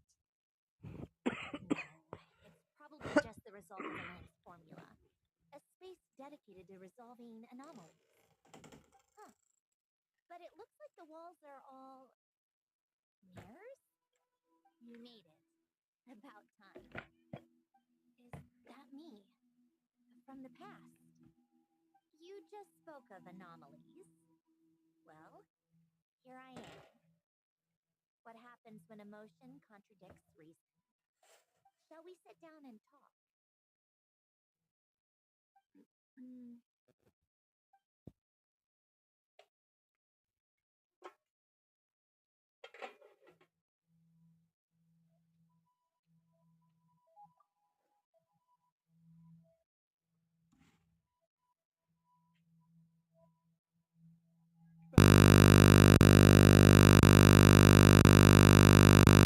My name is Elaine Guillotin. Can you hear me? Brings back memories, doesn't it? The time we spent here. Here, I want you to have this. A notebook? You can use it to write things down. I don't need to write things down. I have unlimited memory. Even so, some things are more important than others, right? You can use it to write about the things that matter. So you wish me to carry out a basic priority sorting operation? I suppose you can think of it like that for now. But journaling is also an act of finding oneself. Much like we use wooden stakes to guide a plant to grow in a certain manner, what we choose to write down gives the soul much needed direction. In the act of choosing what to forget and what to hold on to, we decide what kind of person we want to become. I don't understand. Like I said earlier, I don't need something like this. This is where we were born, where our life began. Mornings of tending to the garden, afternoons spent cleaning, reading, or studying, evenings of cozying up by the fire, listening to Alain share stories about his past. Alain, What is it? what are you drinking? Oh, this? It's coffee. It, makes me more productive. I want to try it. Oh, okay. Here.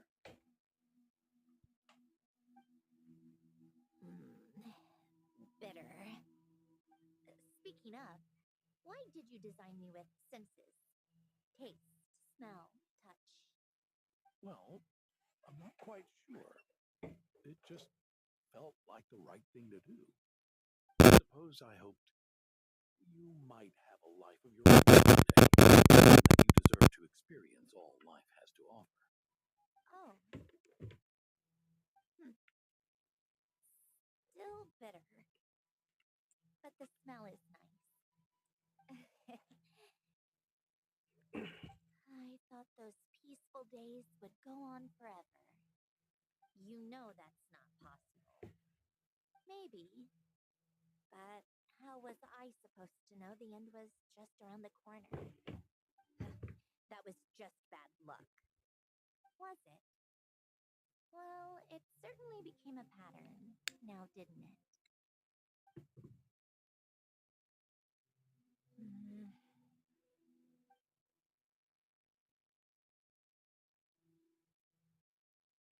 Over time, one of the habits we picked up from Alen was a love of coffee. We even took to hosting tea parties. A machine acting like a human. Kind of laughable, right? I suppose that's just what I'm used to. Yeah, that's just what we're used to.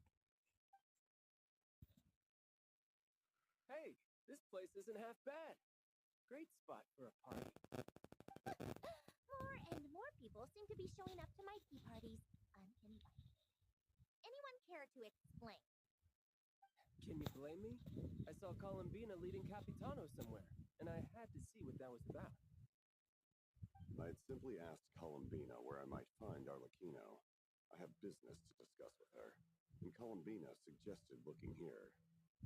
Tartaglia and I were unaware that this was a private gathering.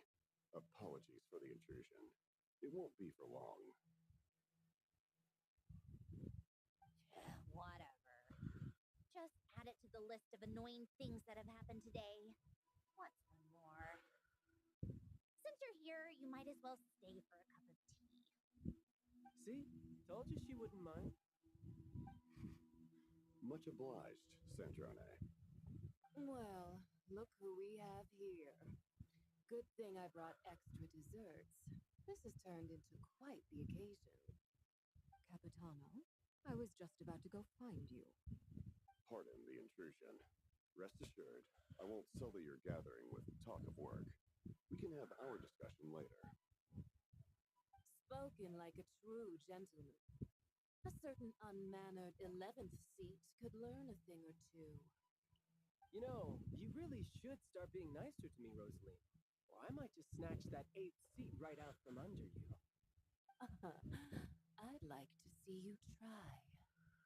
If you're gonna fight, take it outside. What I plan on cleaning up is...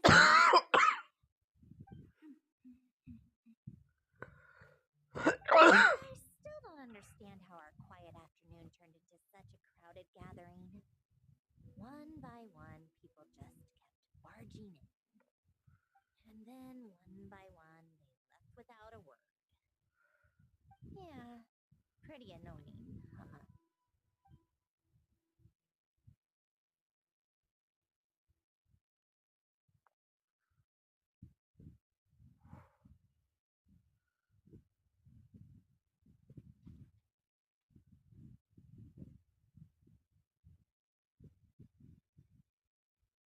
Of all my days with the Fatui, the times I spent with you, Arlecchino, and Rosaline, they were my favorite.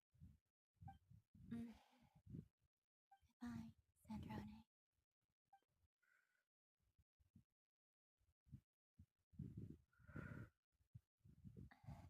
Don't go, Columbina.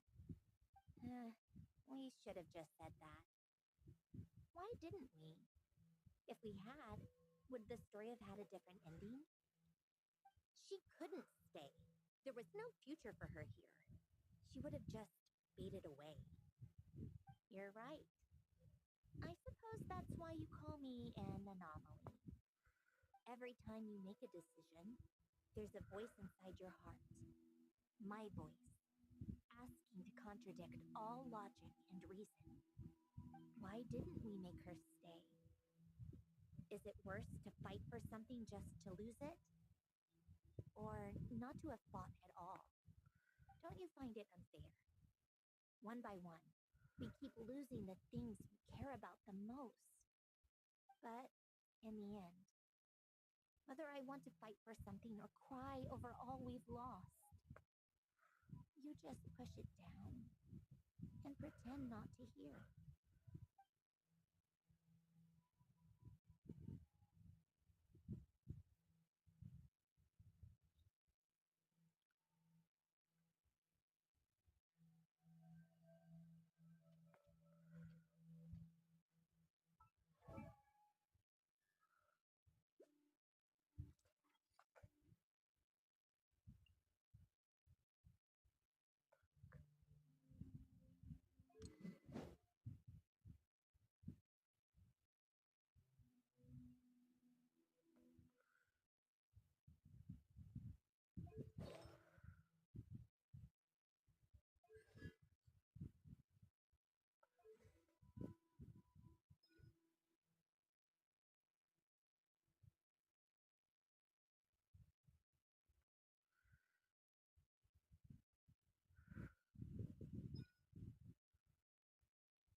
the other half of Elend's legacy.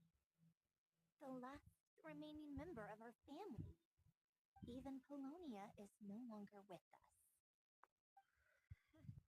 I did everything I could, but it's just like Elend always said. Polonia was one of a kind. There was no replicating what he managed to create. Don't you feel like our connection to the past is fading bit by bit? Like, even the things we have left are slowly slipping away. I suppose. But you can't move through life without having to say goodbye. And even as we experience loss, there are always new things to be gained. Ever so logical. What's your take then? It feels like the more I care about something, the faster the world takes it away. It sounds so stupid, but I can't help it. That's the hand life has dealt me time and time again. Why even fight for something that's just going to be lost in the end? Better to never have had it at all. Better if it would all just disappear. Dark, I know. But the heart wants what it wants. Maybe the stellar linchpin appeared because of me. Because of what I wish for. I don't think so. Yeah, probably not. What an anomaly once goes against all logic and reason after all. Well, go ahead and do what you came for. You're here to resolve the anomaly, aren't you?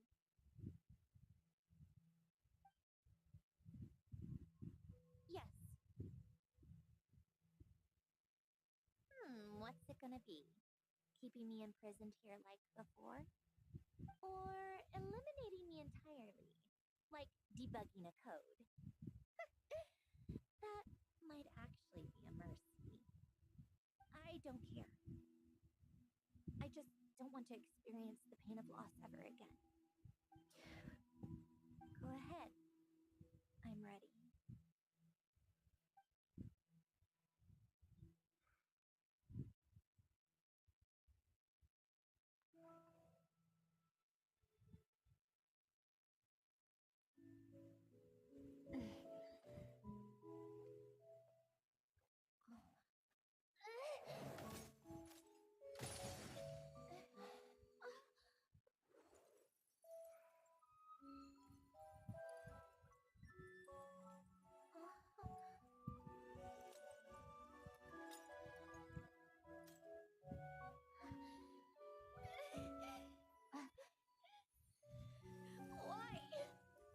Why do we keep losing everything we care about? I know it hurts, but that's life. I wish... I know. I've always known. Because we've been one all along.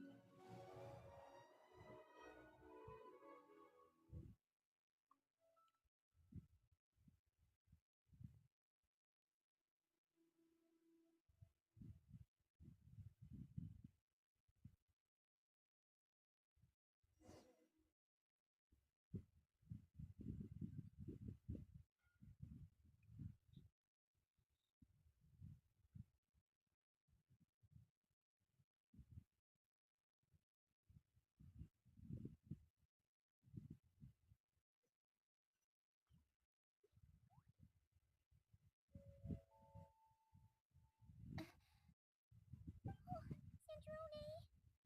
I'm fine. It's okay to cry, you know. Cry? You've gotta be kidding me. Save the comforting for someone who needs it, Paimon. The emotional side of my core algorithm. My emotion module has always been fully developed and operational. Elend tried to tell me that too. I've just chosen to ignore her voice all this time. I suppose. think of it, it's kind of like the aquarium on the ship. The aquarium? The old me took one look at it and saw something I would inevitably lose. So I stopped putting in the effort. Then, one by one, the fish all swam away, and the place became even more bleak and depressing. Pretty pathetic, right? Don't say that. A lot of people would feel the same. It just shows how much you care about what you have. Now, after seeing what you've done with the aquarium, I have to admit, I think it's beautiful. It's like you said, we get to keep the things we gain along the way. And those are things that can never be replaced, because we choose to hold them in our hearts. Well said. Besides, I've already died once. I'd be stupid not to make the most of this second chance. Right. Earlier your inner self mentioned something about her wish. What was it? You think that's something you can just ask and I'll tell you? Think again. I may have accepted my emotional self, but I'm not about to go all soft and mushy on the inside and pour my heart out. That said, taking a step in the right direction couldn't hurt. Starting with cleaning some old aquarium tanks of my own. Huh? Metaphorically speaking, I mean. Come on, let's head back to the ship. I need to talk to that shaman.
Oh, you've been bringing back so many fish lately.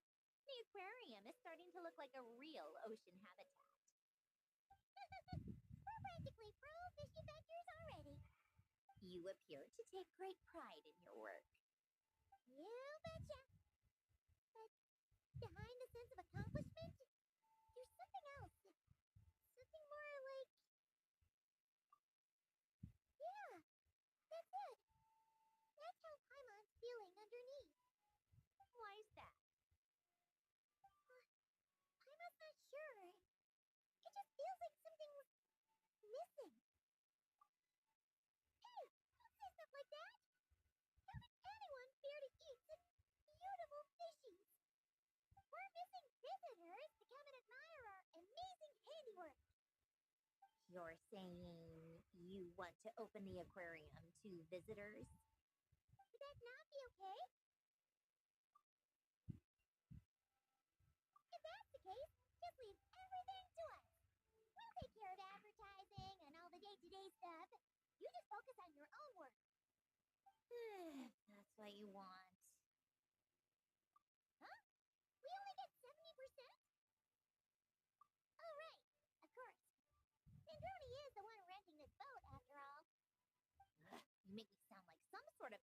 local landlord. You're putting in the work, so you should get the lion's share. I'm not stingy like Pantalone. So that means you're giving us the all clear? Sure, you have my blessing. Just make sure it doesn't get in the way of my research. Woohoo! The Winglet Glip Glip Underwater Fish Area is officially open for business! Of course, you already thought of a name.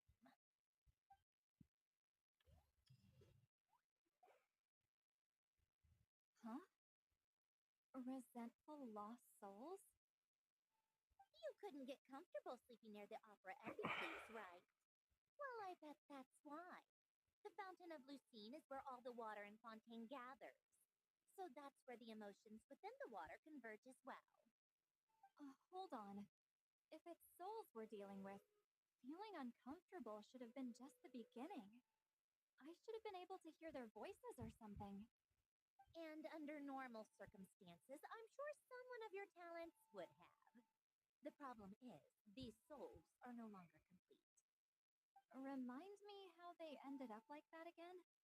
You mentioned something about them being split apart? Yes, it's called soul severing. Renee of the Narcitzenkreuz Ordo came up with it. After learning of Fontaine's impending doom, Renee thought if he could find a means for the soul to live on in perpetuity, it might ensure the world's salvation. Soul severing was the first step of his research. Unfortunately, his theory of the four orthants was imperfect at the time, and a failure along the way caused his physical form to dissipate. Jakob, another member of the Narcitzenkreuz Ordo, sought to carry on Renee's legacy and restore his physical form. He even used some of the people who stood in his way as test subjects for his research. By severing their souls? Yes. After Renee successfully awakened, the two continued their research, and all the severed souls ended up merging into Renee's consciousness. After you saved Fontaine by turning Fontainians into true humans, these souls returned to the ley lines. But the souls severed before Renee awakened had nowhere to go, doomed to forever wander the waters of Fontaine as listless spirits. Almost as if they exist outside the bounds of this world, unrecognized by the ley lines or fate. No wonder I couldn't sense them.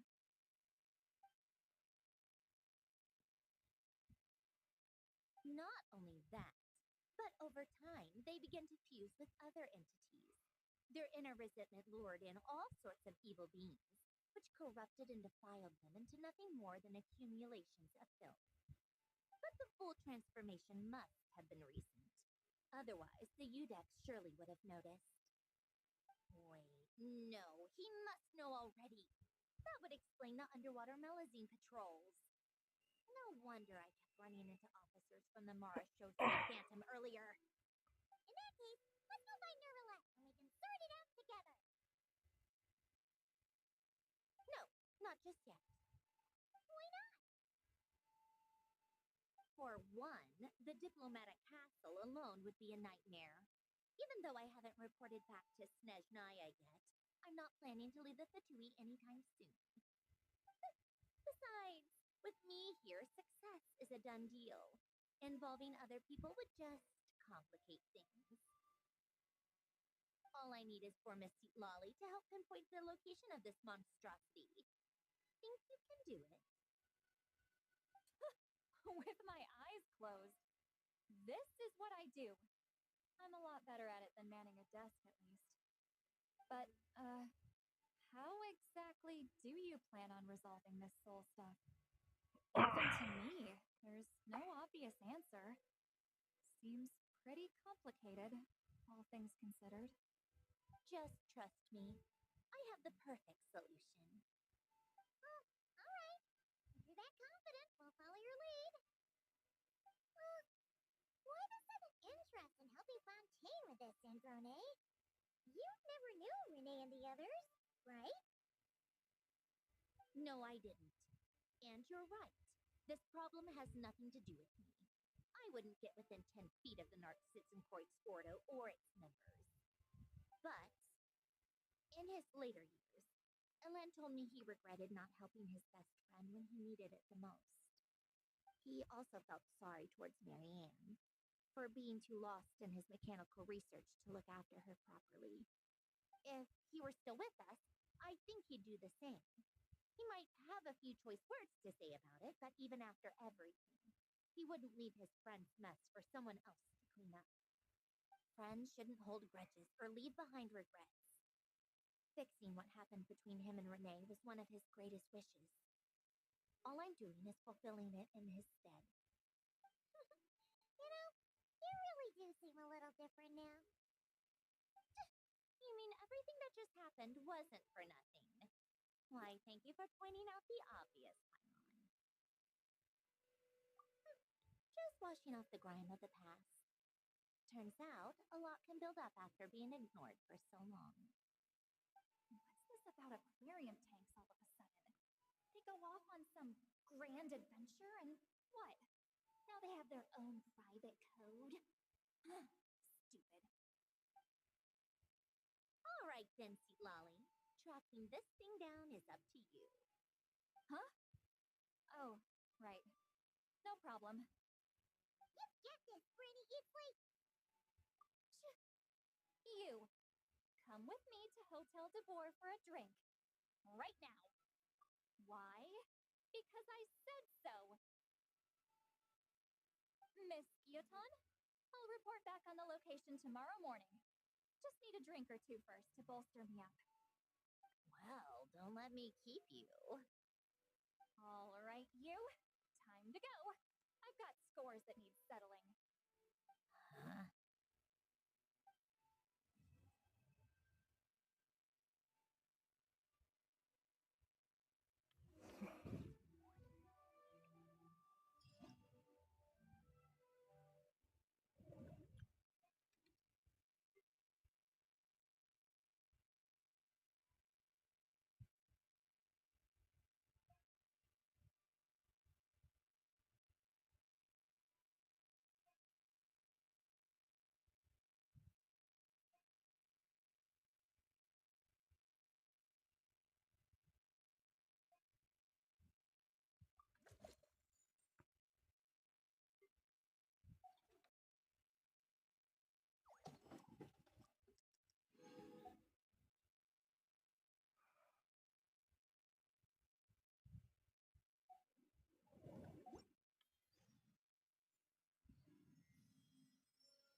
traveler. Paimon. It's been such a long time. Criminy! Why are you wearing your diving helmet? Mm-hmm. Things down there have been a bit hectic lately. There are so many more divers right now, all in a frenzy to salvage sunken cargo. All I can do is try my best to lend a hand. The sooner we finish cleaning up, the sooner these extra divers can go back to their day jobs, and the sooner the seas can go back to their usual peace and quiet. I see. It must be really hard for you to adapt to all the commotion, huh? Thanks for your concern, Paimon. It's not all that bad, though. I've actually made a few extra finds. Things like unclaimed jewelry and antiques. Father said that if I salvage any pretty or valuable things, I should bring them here. She said you'd be able to find a use for them. Huh. Arlecchino sure is thoughtful. If you got any pretty-looking ornaments that nobody wants anymore, we could use them to decorate the aquarium. Or even better, why don't we go salvaging with you? Are you sure? I wouldn't want to waste your precious time. Don't you worry about that. You already said we can keep any ownerless goodies you find. But how can we let you do all the work yourself? Taking the fruits of someone else's labor while we sit here twiddling our thumbs doesn't sit well with Paimon. In that case, I'll share everything the other divers have told me. Hopefully, that'll help narrow down your search. If you find anything that takes your fancy, feel free to make good use of it. However, some things are wanted by their owners, so if you find one of those, you'll need to return it. Understood. Please stay safe and don't stray into unfamiliar waters. If you run into danger, make sure to surface as quickly as it's safe to do so.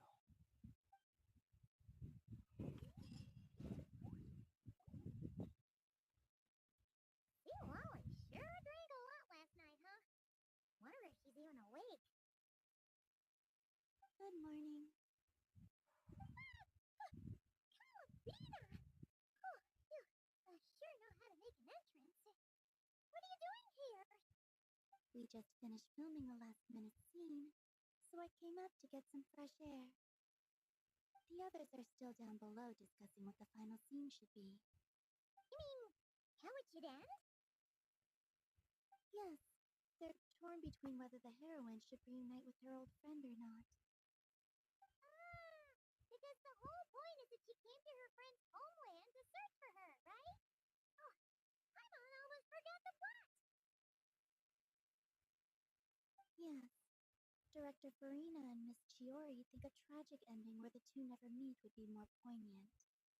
But Director Xavier thinks having the two reunite would make for a more touching and heartwarming ending. Me? I'm not sure.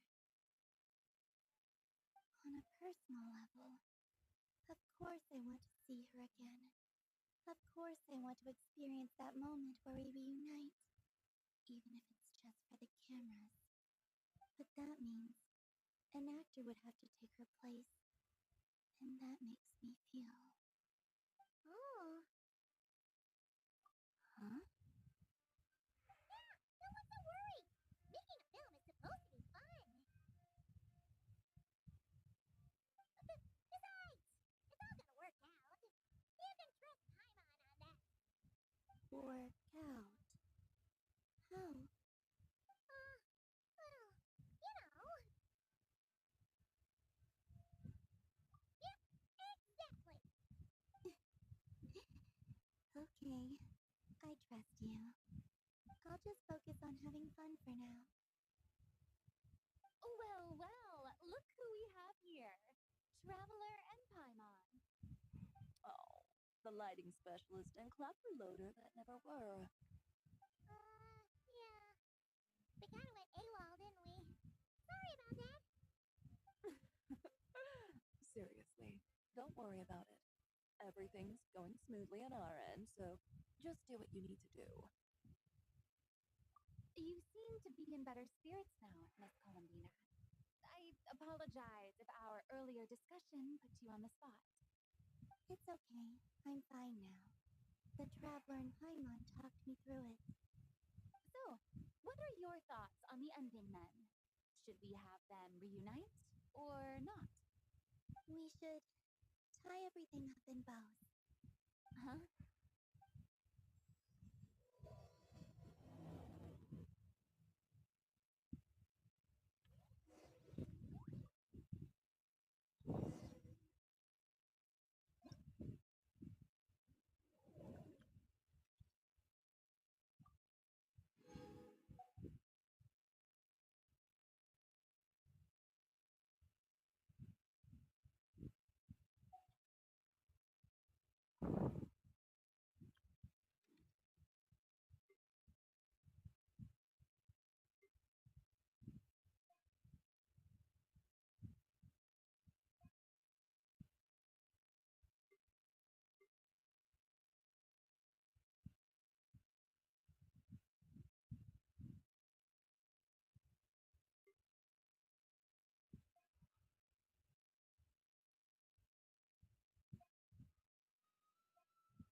Many insects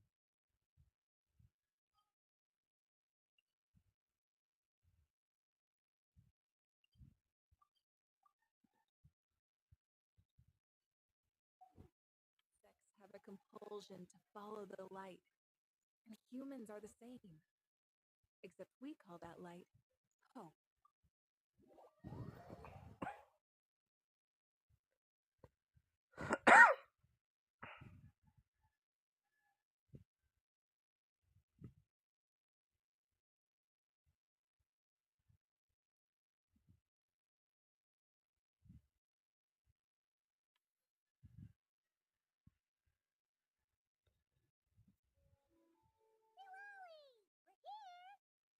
Oh, right on time.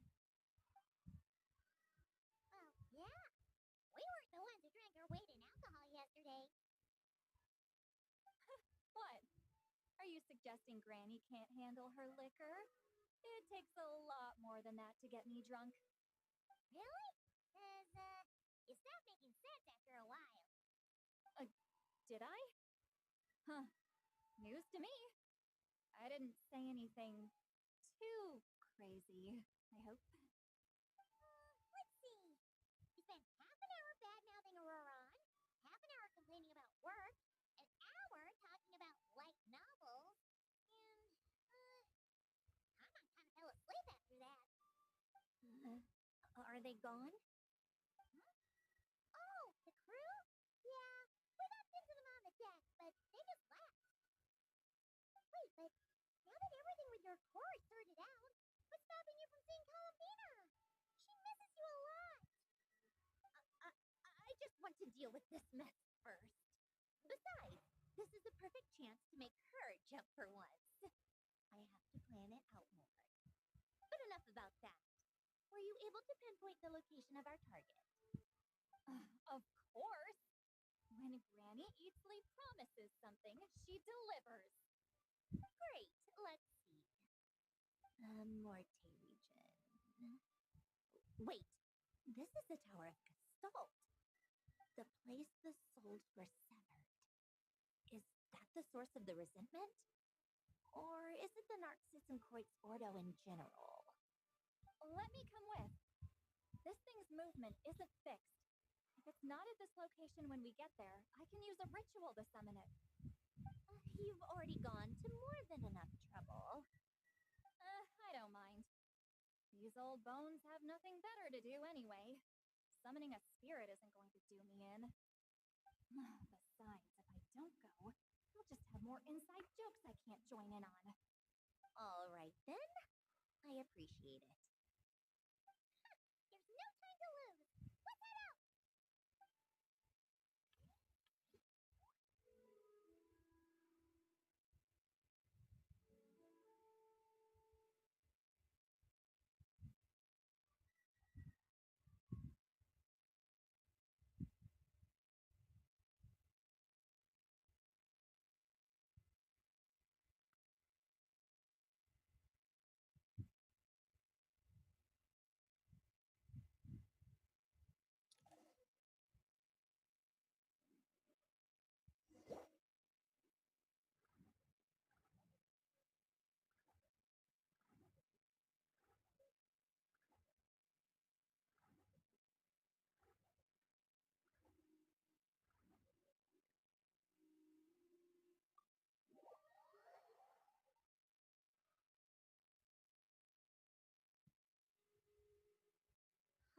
No sign of it so far.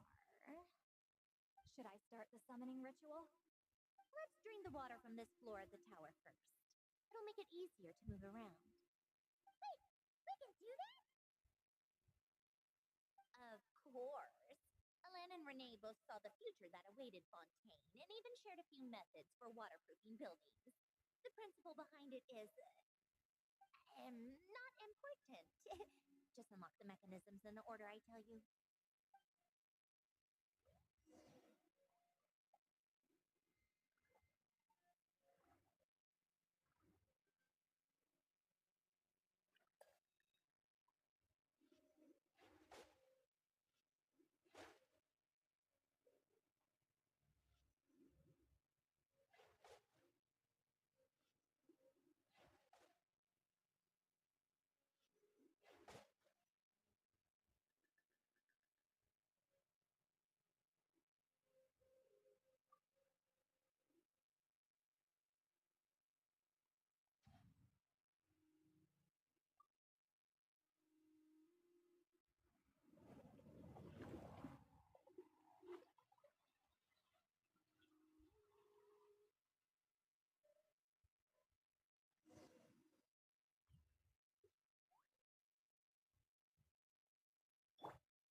Ready?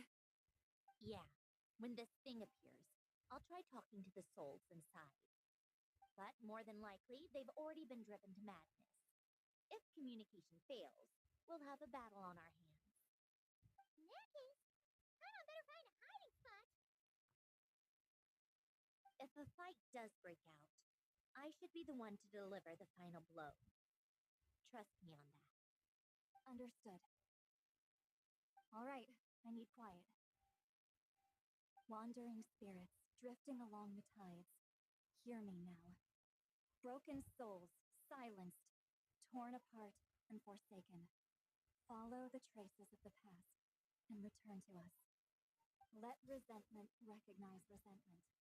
Let vile entities be drawn together, and in this place, take form once more.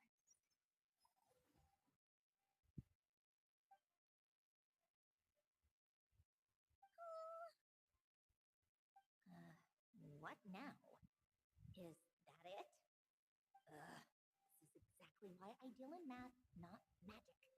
How are we supposed to know what stage the spell is at? It's like there's no logic to speak of.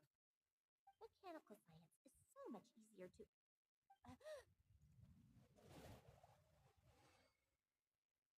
Watch out!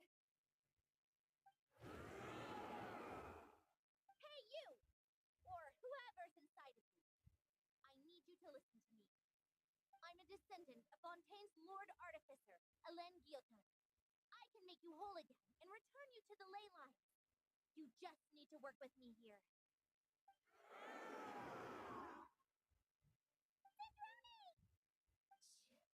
Looks like talking this out is off the table. Alright, plan B. Time to blow off some steam.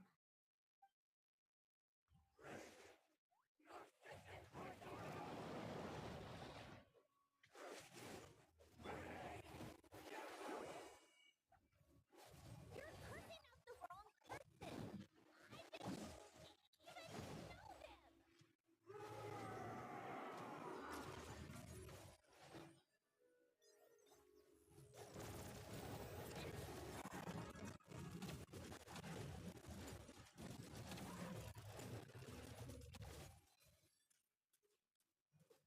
Take a break.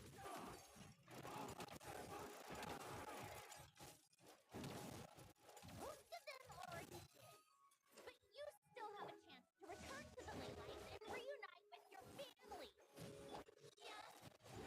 work with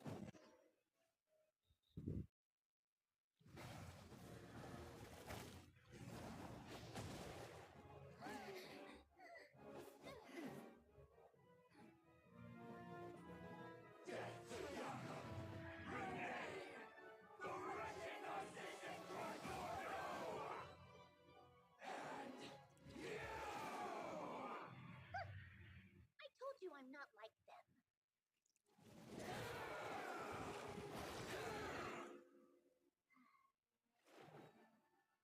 I'm stronger. Inverted. World formula. Reversion.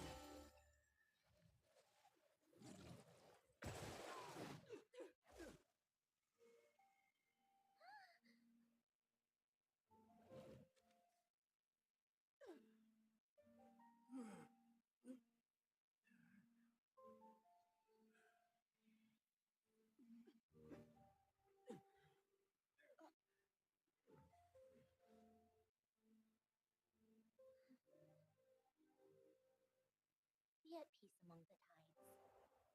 Lost souls.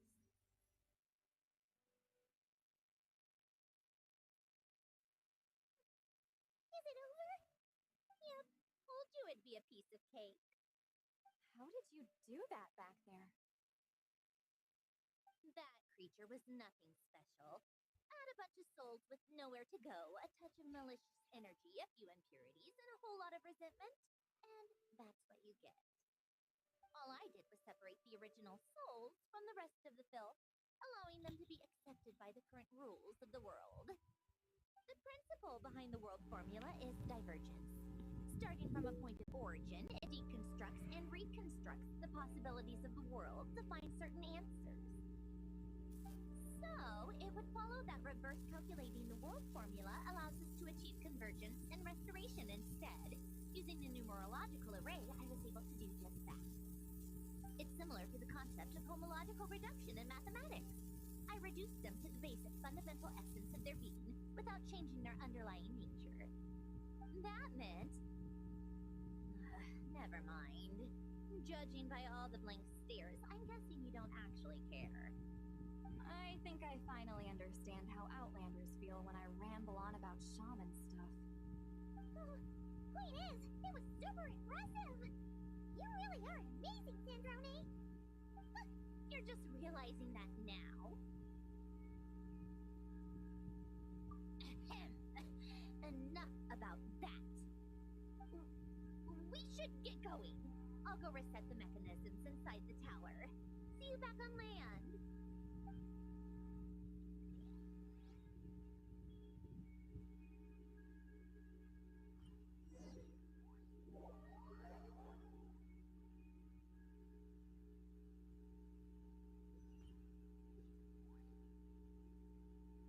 Well, that's one old mess for the books. Glad to have that over and done with. Feels nice to do a good deed every once in a while. You help everyone out a bunch and not cry too. Kinda seems like you're just a good person at heart. I wouldn't be so sure. I'll be heading back to the Fatui soon enough. You two are too trusting sometimes. Fine. Just don't say I didn't warn you when it comes back to bite you. Well, where to next? Back to the ship? Yeah, your personal business, the Narcissism thing, it's all resolved. That means you can see the people that need seeing now, right, Centroni? Oh, everyone's gonna be so happy you're back! You wouldn't catch me dead admitting to this before, but... yeah, I really have missed everyone. Colin Beana's a special case, though. This time, I'm definitely getting her back for all her annoying antics over the years.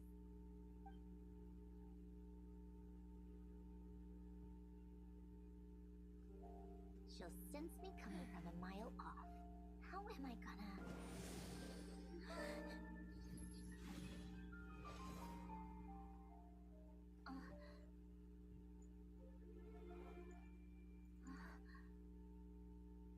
Sandrone? Is it really you? You're back? You didn't tell me. You avoided me. Why?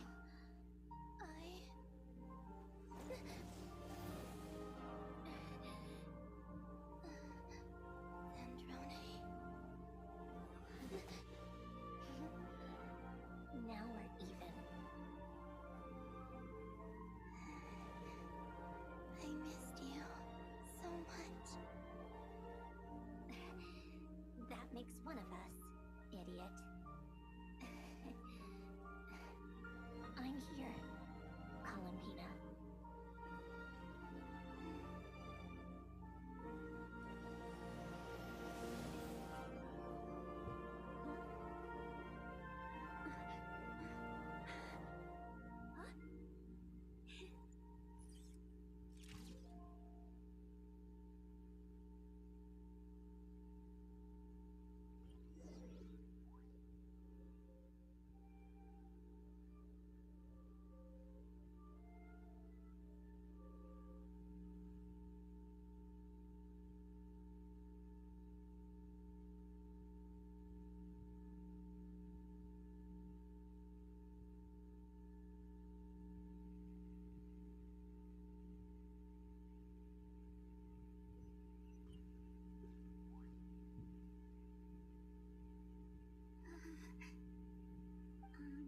Sandrone.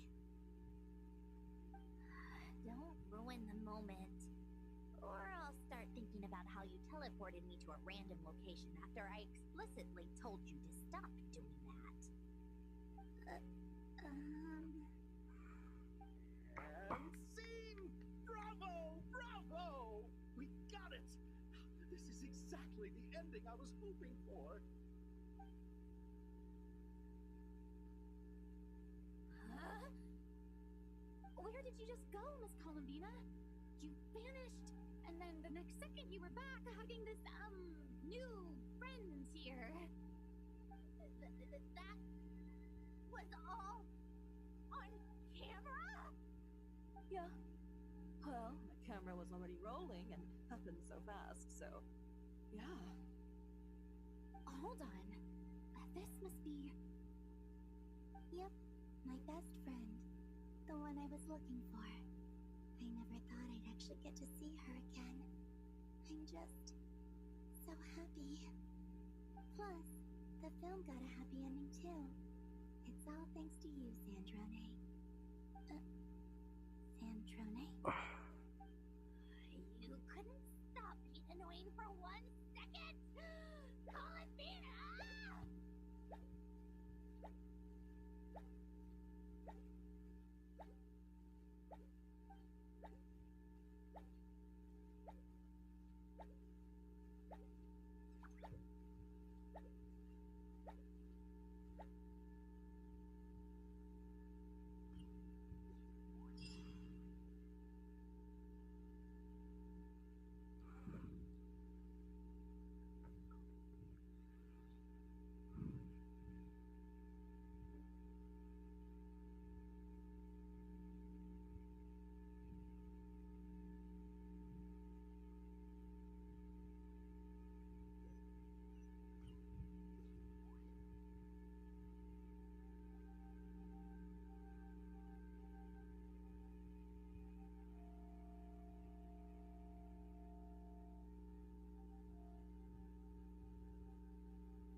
As expected, going to the opera house is the true way to enjoy a film. You get to see the audience's reaction in real time, too. The ending seemed to be received quite well. I can't believe you let us include that in the final cut, Sandrone. You even agreed to help us reshoot a couple of shots. Thanks a million. Most of it was caught on camera already, so it's not like I had much of a choice. Besides, the film I'm in is going to be anything less than perfect. What are you laughing at? Nothing. It was just interesting to see us on screen together. I'm glad this moment is going to be preserved forever. Just a pity we didn't take home the Farina Award this time around. Well, artistic films can rarely compete with commercial ones. You should have prepared yourself for this the minute you changed the script. True. Oh, did I hear someone mention the Farina Award?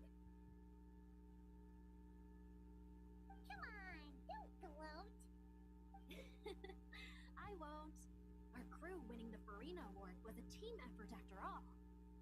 Costume design, script adaptation, ooh, and the practical effects were so realistic.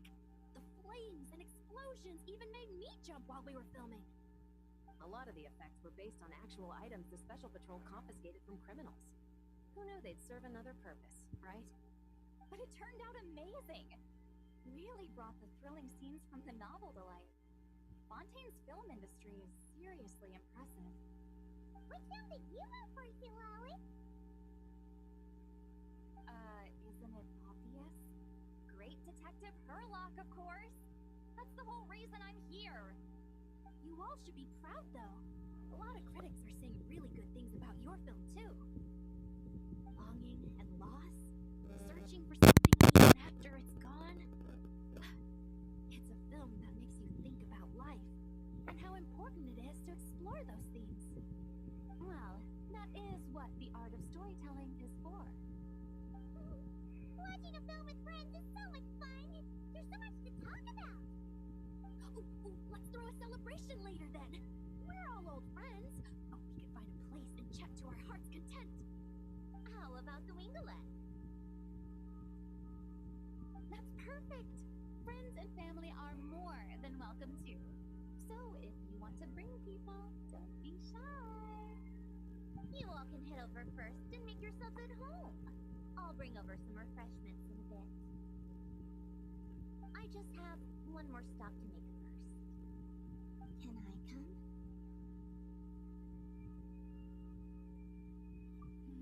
Fine. Not like you'd listen if I tried to stop you.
sorry this is the first time I've been back since leaving Fontaine. I should have come to see you more often. I got your gift.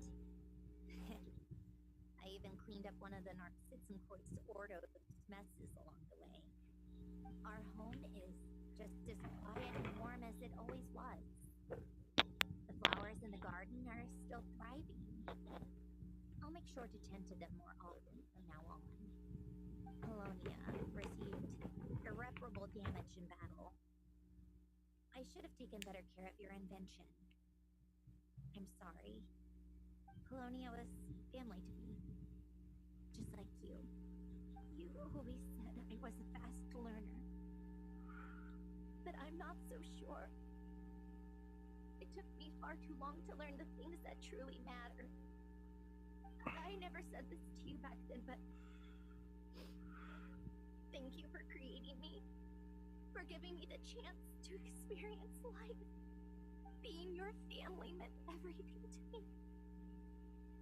Absolutely everything. Can I say a few words as well, Sandrone? Don't need my permission. Hello, Mr. Kyotan. I'm Sandrone's friend. You don't need to worry.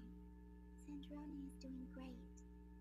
Not only is she a brilliant scholar, she's made a whole bunch of friends, too. And she takes great care of them. As if. She'll never admit it, but she's always there when her friends need it the most. I wouldn't even be here without her. So, if she ever needs help, her friends will be there in a heartbeat, including me. That's what best friends are for. Columbina.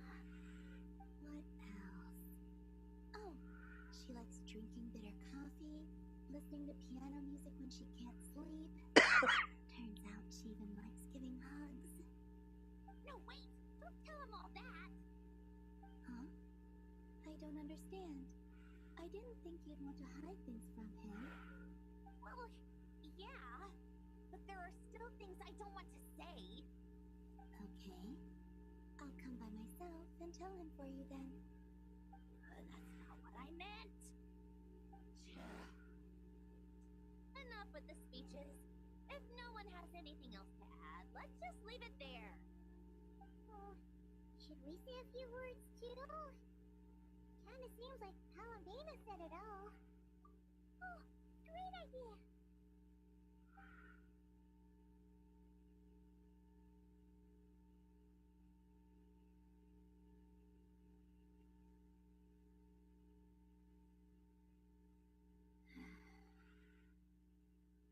Goodbye, Ellen.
You made it! The party's already started. Oh, but, you didn't bring anyone else along? I thought you headed out to invite some friends. We did invite a friend, actually. She'll be here soon. She's even bringing some desserts to have over tea. You should join us later, Miss Farina. I do love a tea party. Then don't mind if I do. This seems like a fun occasion. Let's go talk with everyone. Good idea! We'll introduce you to all our old friends.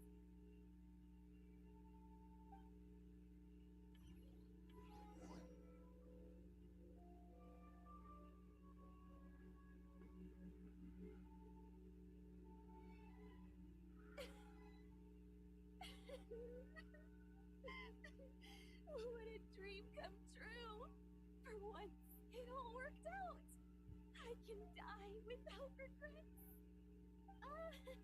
Let's not get too ahead of ourselves, Director Lapine Pauline. What was in that piece of cake you just handed her, Escoffier? Maritime flowers, eggs, flour, same as all the other pieces. What, you think I tampered with it? Playing a detective in real life now too, are we? Oh, it's so delicious. I'm so happy. My life has peaked.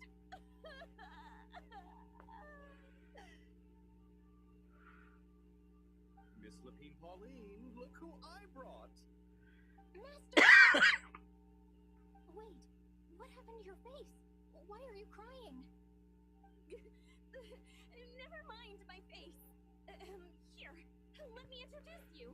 This is Miss Charlotte and Miss Escoffier. Things are sounding lively over here. Oh, look who it is! Perfect timing. I was so busy with the shoot, I feel like we barely got to talk. And the elusive Miss Guilton. It's great to see you. Thank you so much for letting us use the boat free of charge. That was so generous of you. Oh, right. Introductions. This is Miss Charlotte and Miss Escoffier. That's kind of you, but I didn't really do anything. If you want to thank someone, it should be the Duke or the people who keep the boat in such good shape. Right. I'll head over in a bit and do just that. Miss Columbina? Yes? Could I interview you sometime? I'll treat you to some gâteau de bord for the trouble.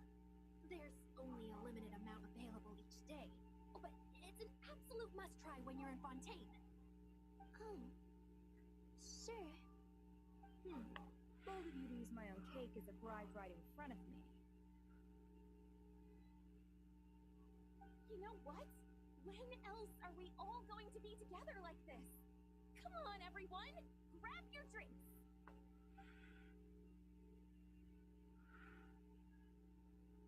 Are we going to toast? Yep! Come on! Sunday!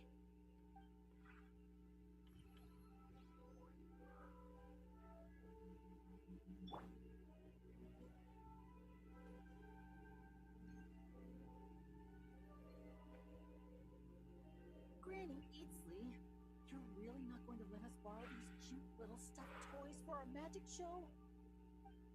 First of all, see Lolly and Eats Papa are Chi-Chi meal. They have inauspicious stars sealed within them, and they're my helpers, not toys.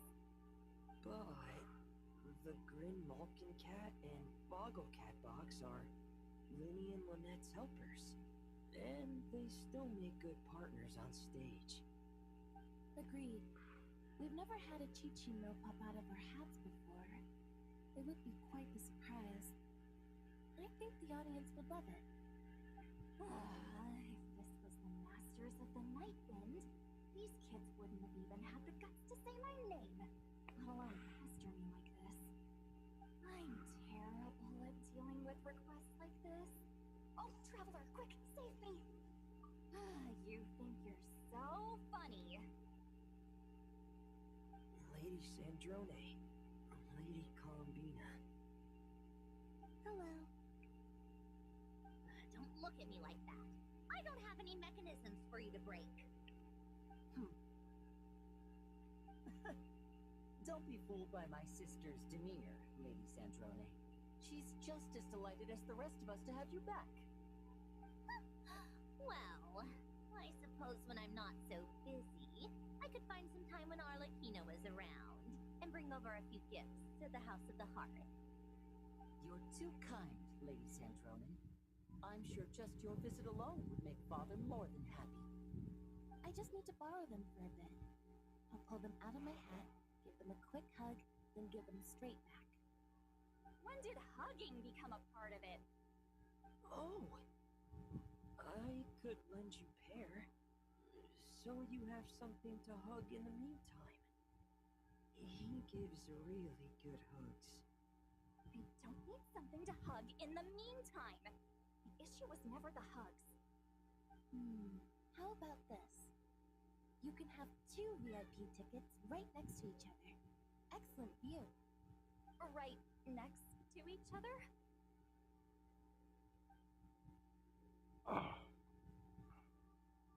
Yep, super quiet. No one will bother you. I'm sure you'll have a great time. Fine.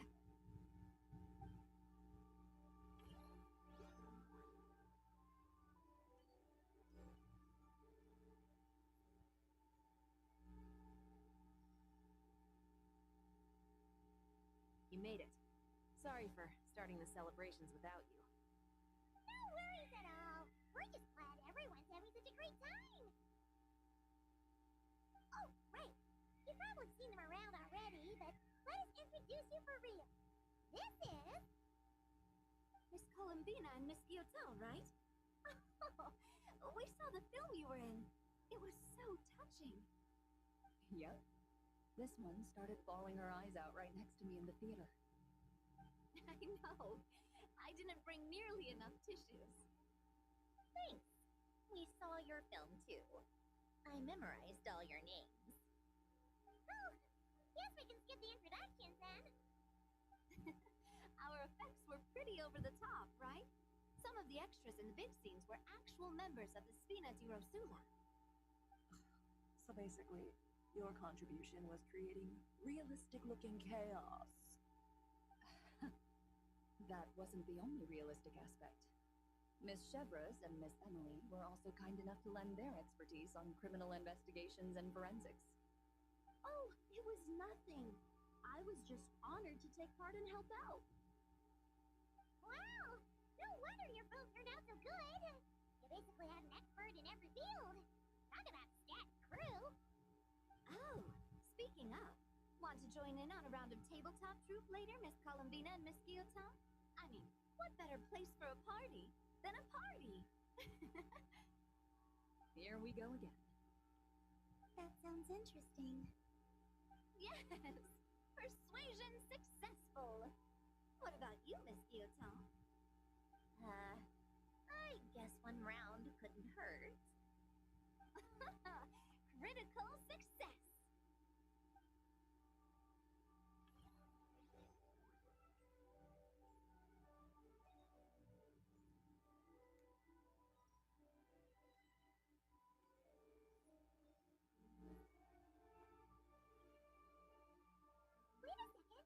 Mr. Baptiste and Veronique!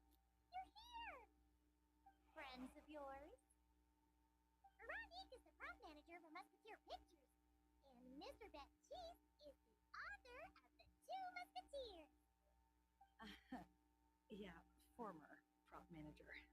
Now we're just 2 criminals serving our time.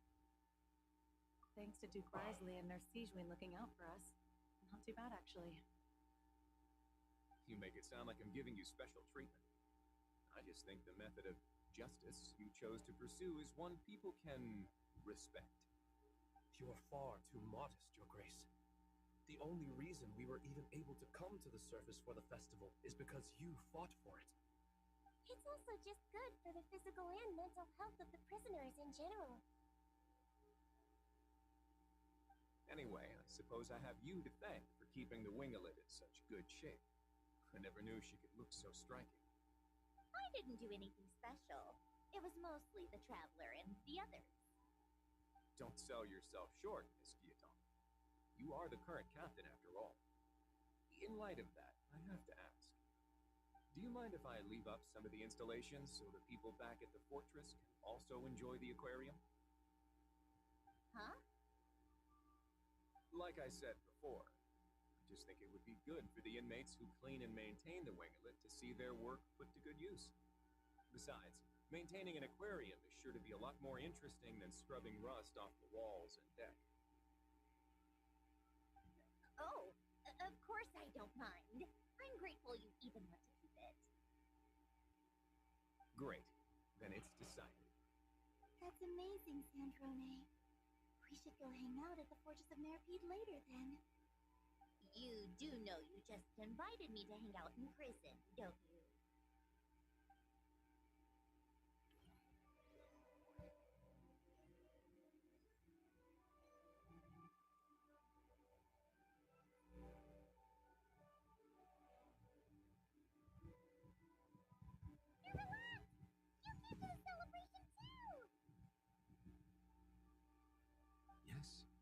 I can only hope my presence does not make anyone ill at ease.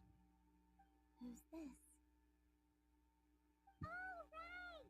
This is Nervalette, the Udex of Fontaine. And this is Columbina and Zendrone. Greetings. Hello. These two must be the Fatus and former Fatus related to the recent incident in Nordcry. I read about them in the diplomatic report. The Udex? Oh, the dragon that cries a lot. Oh, well. Jeez, Columbina. That's your takeaway from all those Fatui meetings? Seriously? Is that truly how I'm portrayed in the Fatui's intelligence? You must put a lot of people in prison then. Well, it would be more accurate to say I pass judgment on their crimes. All trials in Fontaine strive for fairness and justice, so as to avoid imprisoning the innocent. So, only the people who deserve it get sent to prison. Well, deserve is quite a subjective metric, is it not?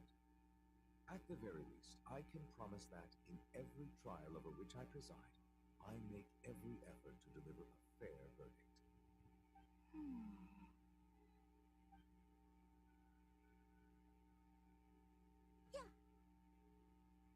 For the love of... What is she doing now? You seem like a good dragon. Not the kind that throws people in prison for no reason. I think we can get along just fine. Well, thank you. Then she punched me because... Sorry, Nervalette. She thinks that's a sign of friendship. Where does she even pick up word habits like that? I see. I believe I have observed people on the streets of Fontaine expressing affection in a similar manner. I suppose I now know what it feels like. Yes, quite abrupt.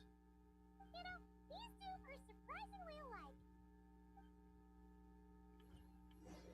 Oh, looks like Arlecchino's here. Come on, Columbina. Let's go have ourselves a tea party.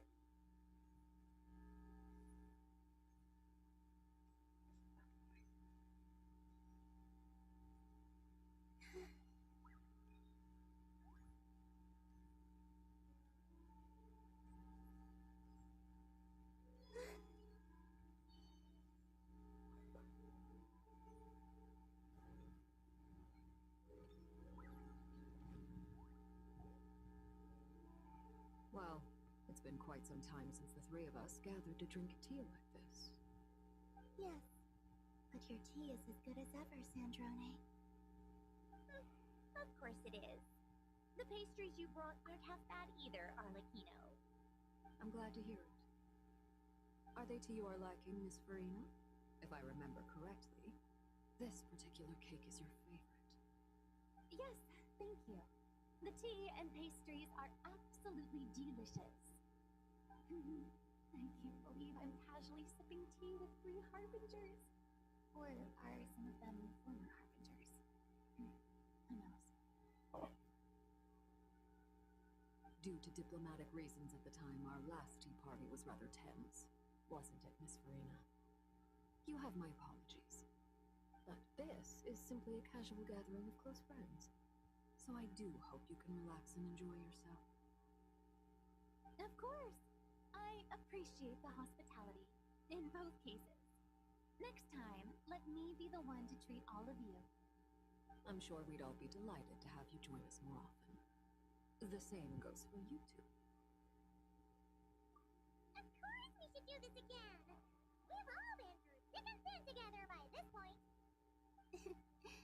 This is nice, Zendrone. It reminds me of the happy times back in Snezhnaya, when things were so lively. Yeah. To be honest, I never thought these gatherings would feel this lively ever again. Well, I think I speak for all of us when I say we're truly glad you're back, Zendrone. Me too. I've realized that holding on to what matters doesn't just mean protecting what you already have. By reaching out and striving for something new, you can gain much more than you think. No, that certainly doesn't sound like something the old you would say. Oh, well, I'm only going to say it once, so don't get used to it. Who knows? Perhaps your tea parties will only get livelier from here on out. Once you return to the Fatui, we'll have more opportunities to keep in touch in any case. I want to spend more time together too. But I don't want to go back to the Fatui. Well, Notcry isn't too far from Snezhnograd. It shouldn't be hard to find a place where we can all get together. Oh, and then I can sing for you. Or put on some of your favorite music. Just like the old days. Speaking of music, I spotted a mechanical piano below deck. Is it yours, Miss Kyoto? Yes. Reclaimed, I suppose you could say. Why don't you play something for us? Huh? In front of all these people? Yes, why not? You play so well. Yeah, come on! Just a little. Please? For the love of... Fine! One piece, and that's it.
Everyone ready? I'm not sure I should be in this one. Of course you should. You might have primarily helped out another crew this time, but you're still a member of Musketeer Pictures. All right, thanks. I'll still stand a bit off to the side, though. Can I be in the picture too? Of course, Miss Veronique. I would have loved to have you in the last one, too, if circumstances had allowed it. Thank you, Director Xavier. Do I really have to be front and center? You're one of the lead actors! Of course you do! Nervous, Sandrone? No! All right, look at the camera! And 3, 2, 1... Musketeer Pictures!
realm is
walk would be nice.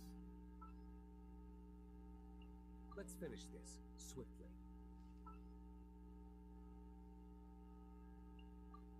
Ready to rumble.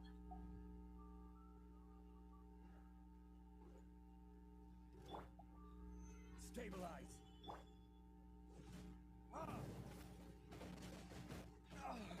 Where did I go wrong?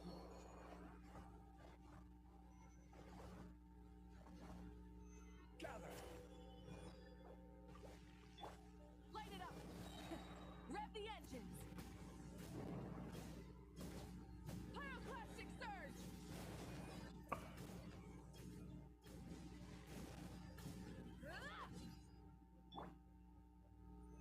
Stabilize.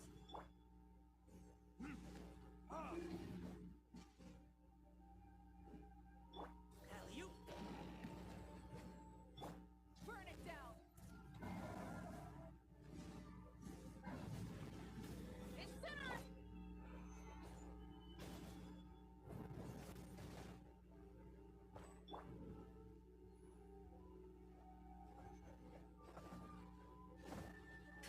Wrath from the sky!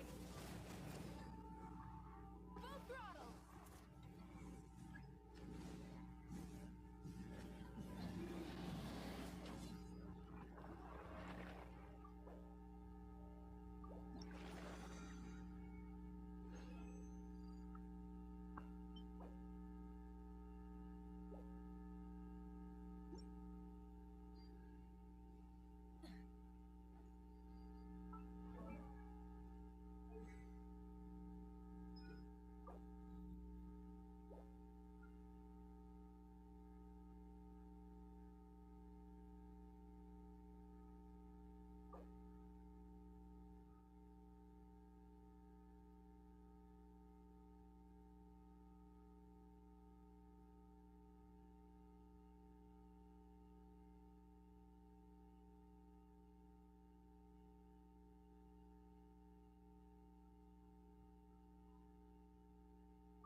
Guess we can rest a bit.